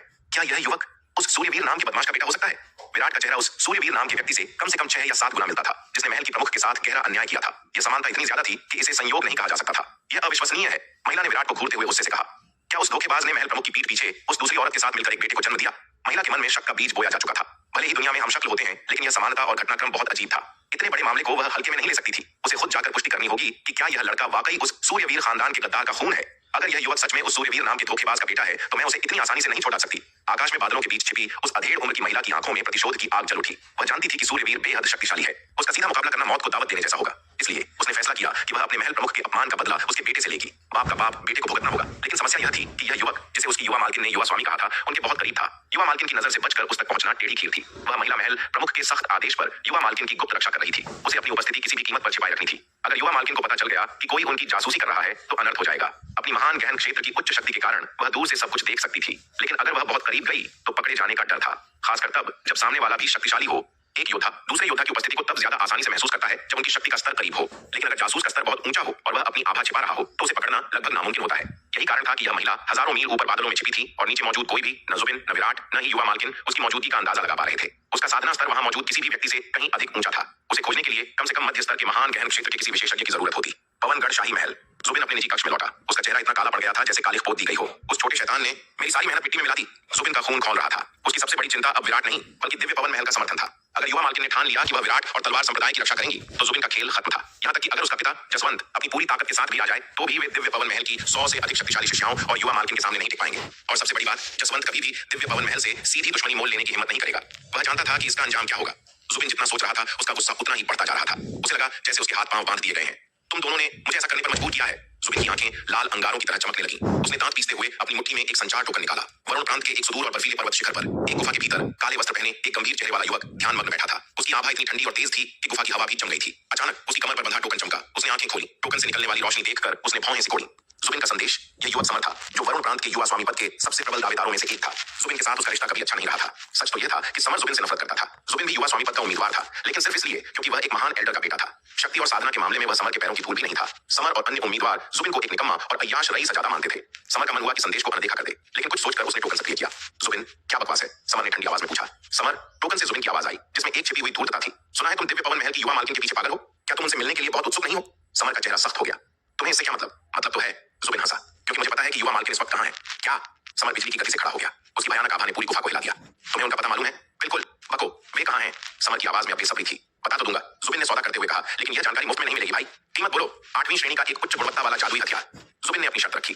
जुबिन एक तीर से 2 निशाने साध रहा था। वह समर को विराट के खिलाफ इस्तेमाल भी करना चाहता था और साथ ही उसे लूटकर अपनी जेब भी भरना चाहता था। समर कुछ पल के लिए चुप हो गया। 8वीं श्रेणी का उच्च गुणवत्ता वाला हथियार, ये उसके लिए भी एक बहुत बड़ी कीमत थी। लेकिन फिर उसके दिमाग में युवा मालकिन का चेहरा आया। पैसा तो फिर कमाया जा सकता है, खजाने फिर मिल सकते हैं, लेकिन युवा मालकिन से मिलने का मौका, यह शायद जिंदगी में दोबारा न मिले। उसे पता था कि महाद्वीप के आधे से ज्यादा प्रतिभाशाली योद्धा उस देवी की एक झलक पाने को तरसते हैं। अगर उसने देर की तो कोई और बाजी मार ले जाएगा। ठीक है, समर ने आखिरकार हामी भर दी। बहुत खूब। जुबिन की आवाज में जीत की खुशी थी। युवा मालकिन इस समय पवनगढ़ राजवंश में है। जल्दी आओ वरना कोई और हीरो बन जाएगा। हाँ। जुबिन ने संपर्क काट दिया। समर का चेहरा एकदम ठंडा पड़ गया। बिना एक पल गंवाए वह एक काली रोशनी बनकर गुफा से बाहर निकला और दक्षिण दिशा की ओर उड़ गया। समर के पीछे पीछे वरुण प्रांत के कई अन्य शीर्ष योद्धा भी अचानक हरकत में आ गए। बलराज और जयदेव जैसे नामी गिरामी योद्धा भी अपनी साधना छोड़कर दक्षिण की ओर निकल पड़े। यह हलचल देखकर वरुण प्रांत के सामान्य शिष्यों में खलबली मच गई। क्या हो रहा है? समर, बलराज और जयदेव सब एक साथ दक्षिण की ओर क्यों जा रहे हैं? जरूर कोई बड़ी बात है। ये सब हमारी पीढ़ी के सबसे ताकतवर योद्धा हैं। इनका एक साथ निकलना किसी तूफान का संकेत है। लेकिन दक्षिण में क्या है? वहां तो सिर्फ वह कमजोर अग्नि साम्राज्य है। कौन जाने, शायद कोई प्राचीन खंडहर खुल गया हो। वरुण प्रांत में अटकलों का बाजार गर्म था, लेकिन असली वजह सिर्फ जुबिन जानता था कि उसने दिव्य पवन महल की युवा मालकिन को एक चारा बनाकर पूरे महाद्वीप के शेरों को शिकार के लिए बुला लिया था। युवा मालकिन, आप कहां जा रही हैं? हल्के नीले रंग की पोशाक पहने एक सौम्य और गंभीर चेहरे वाली महिला ने चंपा को विराट के साथ जाते हुए देखा तो घबराहट में पुकारा। यह महिला दीक्षा थी, जो दिव्य पवन महल की एक वरिष्ठ शिष्या थी। चंपा ने पीछे मुड़कर देखा। उसके चेहरे पर एक ऐसी मासूम और निश्चिंत मुस्कान थी जो उन्होंने महल में साधना के दौरान शायद ही कभी देखी थी। दीक्षा दीदी, मैं युवा स्वामी के साथ अपने घर जा रही हूँ। आप लोग अभी पवनगढ़ अकादमी में ही ठहरे, मैं बाद में आपसे मिलने आऊंगी। यह सुनकर दीक्षा हक्की बक्की रह गई। घर? युवा मालकिन का घर तो दिव्य पवन महल था। यह युवा स्वामी का घर कब से उनका घर हो गया? विराट के पास खड़ी नलिनी की ओर मुड़कर एक सख्त आदेशात्मक लहजे में कहा, नलिनी, तुम यहीं रुको और दिव्य पवन महल के इन विशिष्ट अतिथियों का स्वागत करो। मैं पहले चंपा को लेकर वापस जा रहा हूँ। फिर उसने शार्दुल की ओर इशारा किया, जो पास ही एक विशालकाय सफेद बाघ के रूप में खड़ा था। शार्दुल, तुम भी यहीं रुको। नलिनी की मदद करो और उसकी सुरक्षा सुनिश्चित करो। हालांकि दिव्य पवन महल के 100 से अधिक शक्तिशाली शिष्यों की मौजूदगी में जुबिन और यतिन की नलिनी पर हमला करने की हिम्मत नहीं होती, फिर भी विराट कोई जोखिम नहीं लेना चाहता था। उसने शार्दुल को वहीं छोड़ना बेहतर समझा। इतना कहकर विराट ने चंपा का हाथ थाम लिया। अगले ही पल हवा में एक हल्का कंपन हुआ और दोनों किसी जादू की तरह गायब हो गए। युवा मालकिन, युवा मालकिन, दीक्षा बार बार पुकारती रही, लेकिन वहां हवा के सिवा कुछ नहीं था। उसके चेहरे पर एक कड़वी और लाचार मुस्कान आ गई। महल छोड़ने से पहले महल प्रमुख ने उसे विशेष रूप से बुलाया था और सख्त निर्देश दिया था कि चंपा अभी बच्ची है, उसे बाहरी दुनिया का कोई अनुभव नहीं है। वह बहुत भोली और सरल है, उसका ख्याल रखना, कोई उसे धोखा न दे दे। और नतीजा क्या हुआ? पवनगढ़ में कदम रखते ही, बादल नौका से उतरते ही युवा मालकिन का एक तरह से अपहरण हो गया, वह भी सबकी आंखों के सामने। दीक्षा का दिल डर और लाचारी से भर गया। यह सब इतनी जल्दी हुआ कि उसे रोकने का मौका ही नहीं मिला। और वह हरे वस्त्र वाला युवक, उसने कौन सी तकनीक इस्तेमाल की? वह पलक झपकते ही गायब हो गया और अपने पीछे ऊर्जा का कोई निशान भी नहीं छोड़ा। दूसरी तरफ नलिनी का चेहरा गुस्से से लाल हो रहा था। हे भगवान, पवनगढ़ अकादमी का एक मामूली शिष्य अकादमी के प्रमुख को आदेश दे रहा है। इस कमीने को इतनी हिम्मत किसने दी? नलिनी का स्वाभिमान चोटिल हो गया था। उसका मन किया कि वह सब कुछ छोड़कर चली जाए। वह सोच रही थी कि क्या वह यहाँ की मालकिन है या उसकी नौकरानी। लेकिन फिर उसने दिव्य पवन महल के शिष्यों की ओर देखा। मामला गंभीर था। अगर उसने मेहमानों को छोड़ दिया तो बड़ा कूटनीतिक संकट खड़ा हो सकता था। उसने गहरी सांस ली, अपने गुस्से को पिया और एक जबरदस्ती की मुस्कान के साथ मेहमानों की ओर बढ़ी। अवंतिका, दीक्षा ने बगल में खड़ी अवंतिका की ओर मुड़कर गंभीरता से पूछा, वह हरे वस्त्र वाला युवक आखिर कौन था? उसे सच जानना ही था। वह युवा मालकिन को ऐसे गायब नहीं होने दे सकती थी। दीक्षा जानती थी कि चंपा दिव्य पवन महल के लिए कितनी अनमोल है। चंपा का वर्तमान साधना स्तर अभी युवा मालकिन बनने के लायक नहीं था। महल के नियमों के अनुसार इस पद के लिए कम से कम महान गहन क्षेत्र के शिखर पर होना जरूरी था। लेकिन चंपा खास थी। उसमें प्राचीन स्वर्गीय फीनिक्स रक्तवंश जागृत हुआ था। महल की सर्वोच्च तकनीक स्वर्गीय फीनिक्स गहन आत्मा गुप्त अभिलेख सिर्फ उसी के लिए बनी थी। संस्थापक के बाद वही एकमात्र शिष्या थी जो इसे पूर्णता तक साध सकती थी। इसीलिए महल के सभी वरिष्ठों ने नियमों को ताक पर रखकर उसे समय से पहले युवा मालकिन घोषित कर दिया था। उन्हें यकीन था कि चंपा का भविष्य आरोहण क्षेत्र से भी आगे जाएगा। अगर चंपा को एक खरोंच भी आई तो दीक्षा को महल प्रमुख कभी माफ नहीं करेंगे। उसे हमेशा के लिए शर्मिंदगी झेलनी होगी। दीक्षा दीदी, अवंतिका ने कांपती हुई आवाज में जवाब दिया। उसका नाम विराट है। वह दक्षिणी महाद्वीप के तलवार संप्रदाय का वास्तविक नेता है और पवनगढ़ अकादमी का भी एक शिष्य है। अवंतिका अभी भी सदमे में थी। युवा मालकिन और विराट एक दूसरे को जानते हैं और इतना गहरा रिश्ता। अवंतिका का दिल डूब रहा था। उसने और पवनगढ़ शाही परिवार ने विराट और तलवार संप्रदाय के साथ जो दुश्मनी मोल ली थी, उसका अंजाम अब उसे साफ दिख रहा था। अगर उसकी गुरु या महल प्रमुख को पता चला कि उसने युवा मालकिन के युवा स्वामी के खिलाफ साजिश रची थी, तो उसका अंत निश्चित था। शंभुनाथ और भीष्म भी एक कोने में एक दूसरे से चिपक कर कांप रहे थे। तलवार संप्रदाय की ताकत पहले ही उनसे ज्यादा थी। अब अगर दिव्य पवन महल भी उनके साथ हो गया तो पवनगढ़ राजवंश का नामो निशान मिट जाएगा। तो तुम्हारा मतलब है वह लड़का युवा मालकिन को दक्षिणी महाद्वीप ले गया है? दीक्षा ने पूछा। शायद, अवंतिका ने सिर हिलाया। लव्या, दीक्षा ने पीले वस्त्र पहने एक अन्य महिला की ओर मुड़कर कहा, तुम यहाँ सबको संभालो, मैं अभी दक्षिणी महाद्वीप जाकर पता लगाती हूँ। जी बड़ी दीदी, लव्या ने सिर झुकाकर आज्ञा स्वीकार की। लव्या और दीक्षा दोनों ही महान गहन क्षेत्र के आधे चरण पर थीं। वे दिव्य पवन महल की सबसे प्रतिभाशाली शिष्याओं में से थीं और इस अभियान की असली लीडर वही थीं। दीक्षा मुड़ी और उड़ने ही वाली थी कि एक भारी और कर्कश आवाज ने उसे रोक दिया। अरे ओ बुढ़िया, इसका क्या मतलब है? क्या तुम्हें मेरे बॉस पर भरोसा नहीं है? शार्दुल धीरे धीरे चलते हुए उनके पास आया। उसने अपना विशाल और थोड़ा डरावना सिर झुकाकर दीक्षा को घूरा। ये सुनते ही दीक्षा का चेहरा गुस्से से लाल हो गया। बुढ़िया, वह दिव्य पवन महल की एक सम्मानित शिष्या थी। लोग उसे परी कहते थे। आज पहली बार किसी ने उसे बुढ़िया कहने की जरूरत की थी। बुढ़िया, तुमने मुझे बुढ़िया कहा? दीक्षा का चेहरा गुस्से से तमतमा उठा। उसकी छाती तेजी से ऊपर नीचे होने लगी। वह दिव्य पवन महल की एक सम्मानित शिष्या थी जिसकी सुंदरता और जवानी की तारीफ पूरा महाद्वीप करता था। आज एक जानवर ने, एक पालतू पशु ने उसे बुढ़िया कहने की हिम्मत की थी। यह अपमान वह सहन नहीं कर सकती थी। तू नीच जानवर, तेरी जुबान खींच लूंगी मैं। दीक्षा ने गुस्से में चीखते हुए अपनी तलवार निकाल ली। उसके शरीर से एक भयानक और ठंडी ऊर्जा निकली जिसने आसपास की हवा को जमा दिया। वह महान गहन क्षेत्र के आधे चरण की योद्धा थी और उसका गुस्सा किसी तूफान से कम नहीं था। लेकिन शार्दुल, जो अब एक विशाल सफेद बाघ के रूप में खड़ा था, उसकी धमकी से जरा भी नहीं डरा। उसने अपनी बड़ी बड़ी पीली आंखों से दीक्षा को देखा और एक उबाऊ जम्हाई ली। ओह, तो अब चीखने चिल्लाने लगी? सच हमेशा कड़वा होता है। अगर तुम बुढ़िया नहीं हो तो इतना गुस्सा क्यों कर रही हो? मेरे मालिक ने कहा है कि तुम यहीं रुको, तो तुम यहीं रुकोगी। अगर एक कदम भी आगे बढ़ाया तो मैं भूल जाऊंगा कि तुम मेहमान हो। शार्दुल की आवाज में एक ऐसी लापरवाही और अहंकार था जिसने दीक्षा के गुस्से में घी का काम किया। मरने दो को तैयार हो जा। दीक्षा ने अपनी तलवार घुमाई और शार्दुल की ओर झपटी। तलवार से एक नीली रोशनी निकली जो किसी बिजली की तरह शार्दुल की ओर बढ़ी। वहां मौजूद पवनगढ़ के शिष्य और अवंतिका डर के मारे पीछे हट गए। उन्हें लगा कि यह बाघ अब मारा जाएगा। दिव्य पवन महल की तलवार तकनीक बेहद घातक मानी जाती थी, लेकिन अगले ही पल जो हुआ उसने सबकी आंखों को फटी की फटी रख दिया। शार्दुल अपनी जगह से हिला तक नहीं, उसने बस अपना विशाल पंजा उठाया और हवा में एक जोरदार थप्पड़ मारा। बकवास बंद कर, बम! एक जोरदार धमाके की आवाज हुई। शार्दुल का पंजा दीक्षा की तलवार की रोशनी से टकराया। न कोई खून बहा, न कोई चीख सुनाई दी। बस दीक्षा की तलवार की रोशनी कांच की तरह चकनाचूर हो गई और वह खुद किसी पतंग की तरह हवा में पीछे की ओर उड़ गई। दीक्षा ने हवा में कलाबाजी खाई और जमीन पर लड़खड़ाते हुए उतरी। उसका चेहरा सफेद पड़ गया था और हाथ कांप रहे थे। उसे अपनी तलवार पकड़ने में भी मुश्किल हो रही थी। सन्नाटा, पूरे अखाड़े में मौत जैसा सन्नाटा छा गया। जुबिन, यतिन, अवंतिका और यहाँ तक कि नलिनी भी सब पत्थर की मूर्तियों की तरह शार्दुल को घूर रहे थे। ये बाघ इतना ताकतवर कब हो गया? जुबिन के पसीने छूट गए। उसे याद आया कि कुछ महीने पहले घाटी में यह बाघ इतना ताकतवर नहीं था, लेकिन अब इसने एक ही बार में दिव्य पवन महल की एक वरिष्ठ शिष्या को पीछे धकेल दिया था, वह भी बिना किसी खास प्रयास के। अगर विराट का यह पालतू जानवर इतना खतरनाक है तो खुद विराट कितना ताकतवर हो गया होगा। जुबिन के मन में डर की एक नई लहर दौड़ गई। शार्दुल ने अपनी मूंछें फड़फड़ाई और दीक्षा की ओर एक तिरस्कारपूर्ण नजर डाली। मैंने कहा था ना, शांत रहो। अगर मैं सचमुच हमला करता तो तुम अब तक खड़ी नहीं हो पाती। दीक्षा का अभिमान चूर चूर हो गया था, लेकिन उसे सच्चाई स्वीकार करनी पड़ी। यह जानवर, यह कोई साधारण पालतू पशु नहीं था। यह एक राक्षस राजा था। उसकी शक्ति शायद लघु गहन क्षेत्र के शिखर पर थी, लेकिन उसकी असली ताकत महान गहन क्षेत्र के योद्धाओं को टक्कर देने लायक थी। माहौल को बिगड़ता देख नलिनी तुरंत बीच में आ गई। दीक्षा दीदी, कृपया शांत हो जाइए। नलिनी ने आगे बढ़कर स्थिति को संभाला। शार्दुल तलवार संप्रदाय का रक्षक पशु है। उसका स्वभाव थोड़ा उग्र है, लेकिन वह दुश्मन नहीं है। विराट चंपा को लेकर सिर्फ घर गया है। वह उसे कोई नुकसान नहीं पहुंचाएगा। चंपा विराट के लिए अपनी जान से भी ज्यादा कीमती है। आप हम पर भरोसा रखें। नलिनी की आवाज में एक अधिकार और सच्चाई थी। दीक्षा ने नलिनी की ओर देखा, फिर शार्दुल की ओर। उसने अपनी तलवार वापस म्यान में रख ली। वह समझ गई थी कि जबरदस्ती करके वह विराट का पीछा नहीं कर सकती, कम से कम तब तक नहीं जब तक यह सफेद पहाड़ उसके रास्ते में खड़ा है। ठीक है, दीक्षा ने दांत पीसते हुए कहा, मैं इंतजार करूंगी, लेकिन अगर युवा मालकिन को एक खरोंच भी आई तो मैं पूरे तलवार संप्रदाय को जलाकर राख कर दूंगी। शार्दुल ने नाक सिकोड़ी, मानो कह रहा हो सपने देखती रहे। उसी समय हजारों मील दूर दक्षिणी महाद्वीप तलवार संप्रदाय हवा में एक हल्का सा कंपन हुआ और विराट अपनी स्थानिक स्थानांतरण तकनीक का उपयोग करके सीधे अपने निजी निवास के आंगन में प्रकट हुआ। उसके साथ चंपा थी जिसका हाथ अभी भी विराट की मुट्ठी में था। जैसे ही वे जमीन पर उतरे, चंपा ने अपनी आंखें खोली। उसके सामने वही पुराना परिचित आंगन था, वही पेड़, वही हवा, वही मिट्टी की खुशबू जहां उसका बचपन बीता था। युवा स्वामी! चंपा की आवाज रुक गई। विराट ने उसे छोड़ा नहीं, बस उसे निहारता रहा। वर्षों बाद वह छोटी बच्ची अब एक बेहद खूबसूरत और शक्तिशाली युवती बन गई थी, लेकिन उसकी आंखों में वही मासूमियत थी जो विराट को याद थी। हम घर आ गए चंपा, विराट ने धीरे से कहा। चंपा ने चारों ओर देखा और फिर विराट की ओर। उसकी आंखों से आंसुओं की धारा बह निकली। वह फिर से विराट के सीने से लग गई। मुझे लगा था कि मैं आपको कभी नहीं देख पाऊंगी, वह सिसकते हुए बोली। वे लोग मुझे ले गए थे बहुत दूर। मैंने भागने की बहुत कोशिश की, लेकिन मैं बहुत कमजोर थी। विराट ने उसके बालों को सहलाया। उसका दिल दर्द से भर गया। उसे अंदाजा था कि चंपा ने पिछले कुछ सालों में कितनी मुश्किलें झेली होंगी। एक अनजान जगह, अनजान लोग और अपनों से बिछड़ने का गम। अब कोई तुम्हें मुझसे दूर नहीं ले जा सकता, विराट ने कसम खाते हुए कहा। उसकी आवाज में लोहे जैसी दृढ़ता थी। चाहे वह दिव्य पवन महल हो या पूरी दुनिया, अगर कोई तुम्हें छूने की कोशिश करेगा तो उसे मेरी लाश से गुजरना होगा। चंपा ने सिर उठाया और विराट के चेहरे को अपनी हथेलियों में थाम लिया। युवा स्वामी, आप बिल्कुल नहीं बदले, उसने मुस्कुराते हुए कहा, हालांकि उसकी आंखों में अभी भी आंसू थे। आप आज भी वैसे ही हैं मेरे रक्षक, और तुम बड़ी हो गई हो। विराट ने उसकी नाक को हल्का सा दबाया, जैसा वह बचपन में किया करता था। अब तुम एक महान संप्रदाय की युवा मालकिन हो। मैंने सुना है तुम बहुत ताकतवर हो गई हो। चंपा शर्मा गई। ये सब तो बस संयोग था। मेरे अंदर कोई रक्तवंश जाग गया था। महल प्रमुख ने मुझे अपनी शिष्य बना लिया। तभी विराट को कुछ महसूस हुआ। उसने अपनी नजर ऊपर आकाश की ओर उठाई। हजारों मील ऊपर बादलों के बीच वह रहस्यमयी अधेड़ उम्र की महिला अभी भी अदृश्य होकर उन पर नजर रखे हुए थी। हालांकि विराट उसे देख नहीं सकता था, लेकिन उसकी दिव्य चेतना और अनंत परम मीनार की शक्ति ने उसे एक अजीब सी सिहरन महसूस कराई। कोई उन्हें देख रहा था, कोई बहुत शक्तिशाली। विराट ने अपनी निगाहें वापस चंपा पर टिका दी, लेकिन उसका मन सतर्क हो गया। लगता है हमारे पीछे कोई आया है, विराट ने मन ही मन सोचा। शायद चंपा की रक्षक, मुझे सावधान रहना होगा। आकाश में छिपी वह महिला विराट को एकटक देख रही थी। अब जब वह विराट को इतना करीब से देख रही थी, उसका संदेह यकीन में बदलता जा रहा था। ये चेहरा, ये आंखें और ये बात करने का तरीका, महिला बुदबुदाई। सबसे बड़ा दुश्मन और उनकी सबसे प्रिय शिष्या का प्रेमी, बाप और बेटा। महिला की आंखों में एक जटिल भाव आ गया। मुझे इसकी जांच करनी होगी, लेकिन अभी नहीं। अभी मुझे बस ये देखना है कि यह लड़का युवा मालकिन के साथ कैसा व्यवहार करता है। अगर इसने कोई भी गलत हरकत की तो सूर्यवीर का बेटा होने के बावजूद मैं इसे जीवित नहीं छोड़ूंगी। उस समय अखाड़े में सन्नाटा पसरा हुआ था। सबकी आंखें फटी की फटी रह गई थीं। विराट और चंपा एक दूसरे के गले लगे हुए थे। ऐसा लग रहा था मानो दो बिछड़ी हुई रूहें सदियों बाद मिली हों। चंपा की आंखों से लगातार आंसू बह रहे थे जो विराट के कंधे को भिगो रहे थे। युवा स्वामी, मैंने आपको बहुत याद किया, चंपा सिसकते हुए बोली। मुझे लगा था कि मैं अब कभी अपने घर, अपने लोगों को नहीं देख पाऊंगी। विराट ने प्यार से उसके सिर पर हाथ फेरा। उसकी आंखों में भी नमी थी। मैं जानता हूं चंपा, मैं जानता हूं। मैंने भी तुम्हें पागलों की तरह ढूंढा। मैंने दक्षिणी महाद्वीप का कोना कोना छान मारा, लेकिन अब तुम मिल गई हो। अब मैं तुम्हें कहीं नहीं जाने दूंगा। तभी चंपा को अचानक कुछ याद आया। उसने अपना सिर उठाया और अपनी भीगी हुई पलकों से विराट को देखा। युवा स्वामी, बड़े मालिक कहाँ हैं? मैंने उन्हें कहीं नहीं देखा। क्या सूर्यवीर जी ठीक तो हैं? चंपा का यह सवाल विराट के दिल में किसी तीर की तरह चुभा। उसके चेहरे की खुशी पल भर में एक गहरे दर्द में बदल गई। उसने एक गहरी सांस ली और अपनी नजरें झुका ली। पिताजी लापता हैं चंपा, विराट ने भारी आवाज में कहा। लापता? चंपा का शरीर सिहर उठा। ये कैसे हो सकता है? वे तो कनिष्क परिवार के सबसे शक्तिशाली योद्धा थे। वे कैसे गायब हो सकते हैं? विराट ने आसमान की ओर देखा, जैसे वहां उसे अपने पिता का चेहरा दिखाई दे रहा हो। जिस दिन तुम गायब हुई थी उसके कुछ समय बाद ही पिताजी भी चले गए, विराट ने बताया।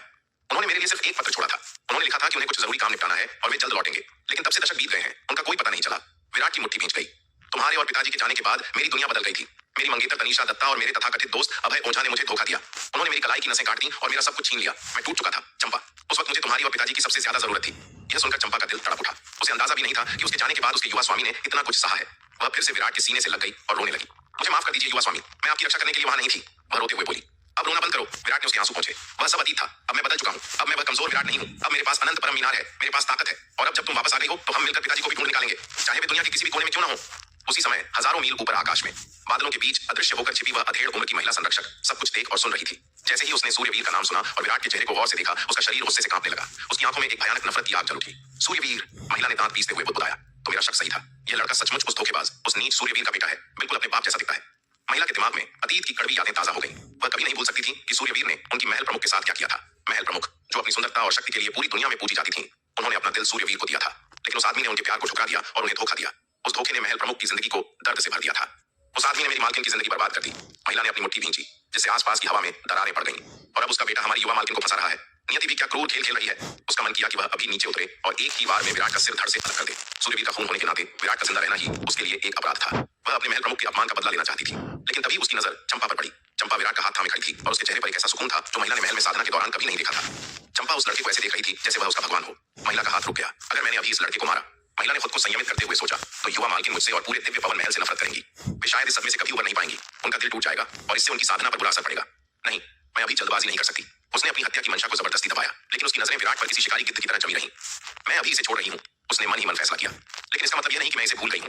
मुझे महल प्रमुख को इसकी खबर देनी होगी। उन्हें पता होना चाहिए कि उनके दुश्मन का बेटा मिल गया है और वह उनकी सबसे प्रिय शिष्या के करीब है।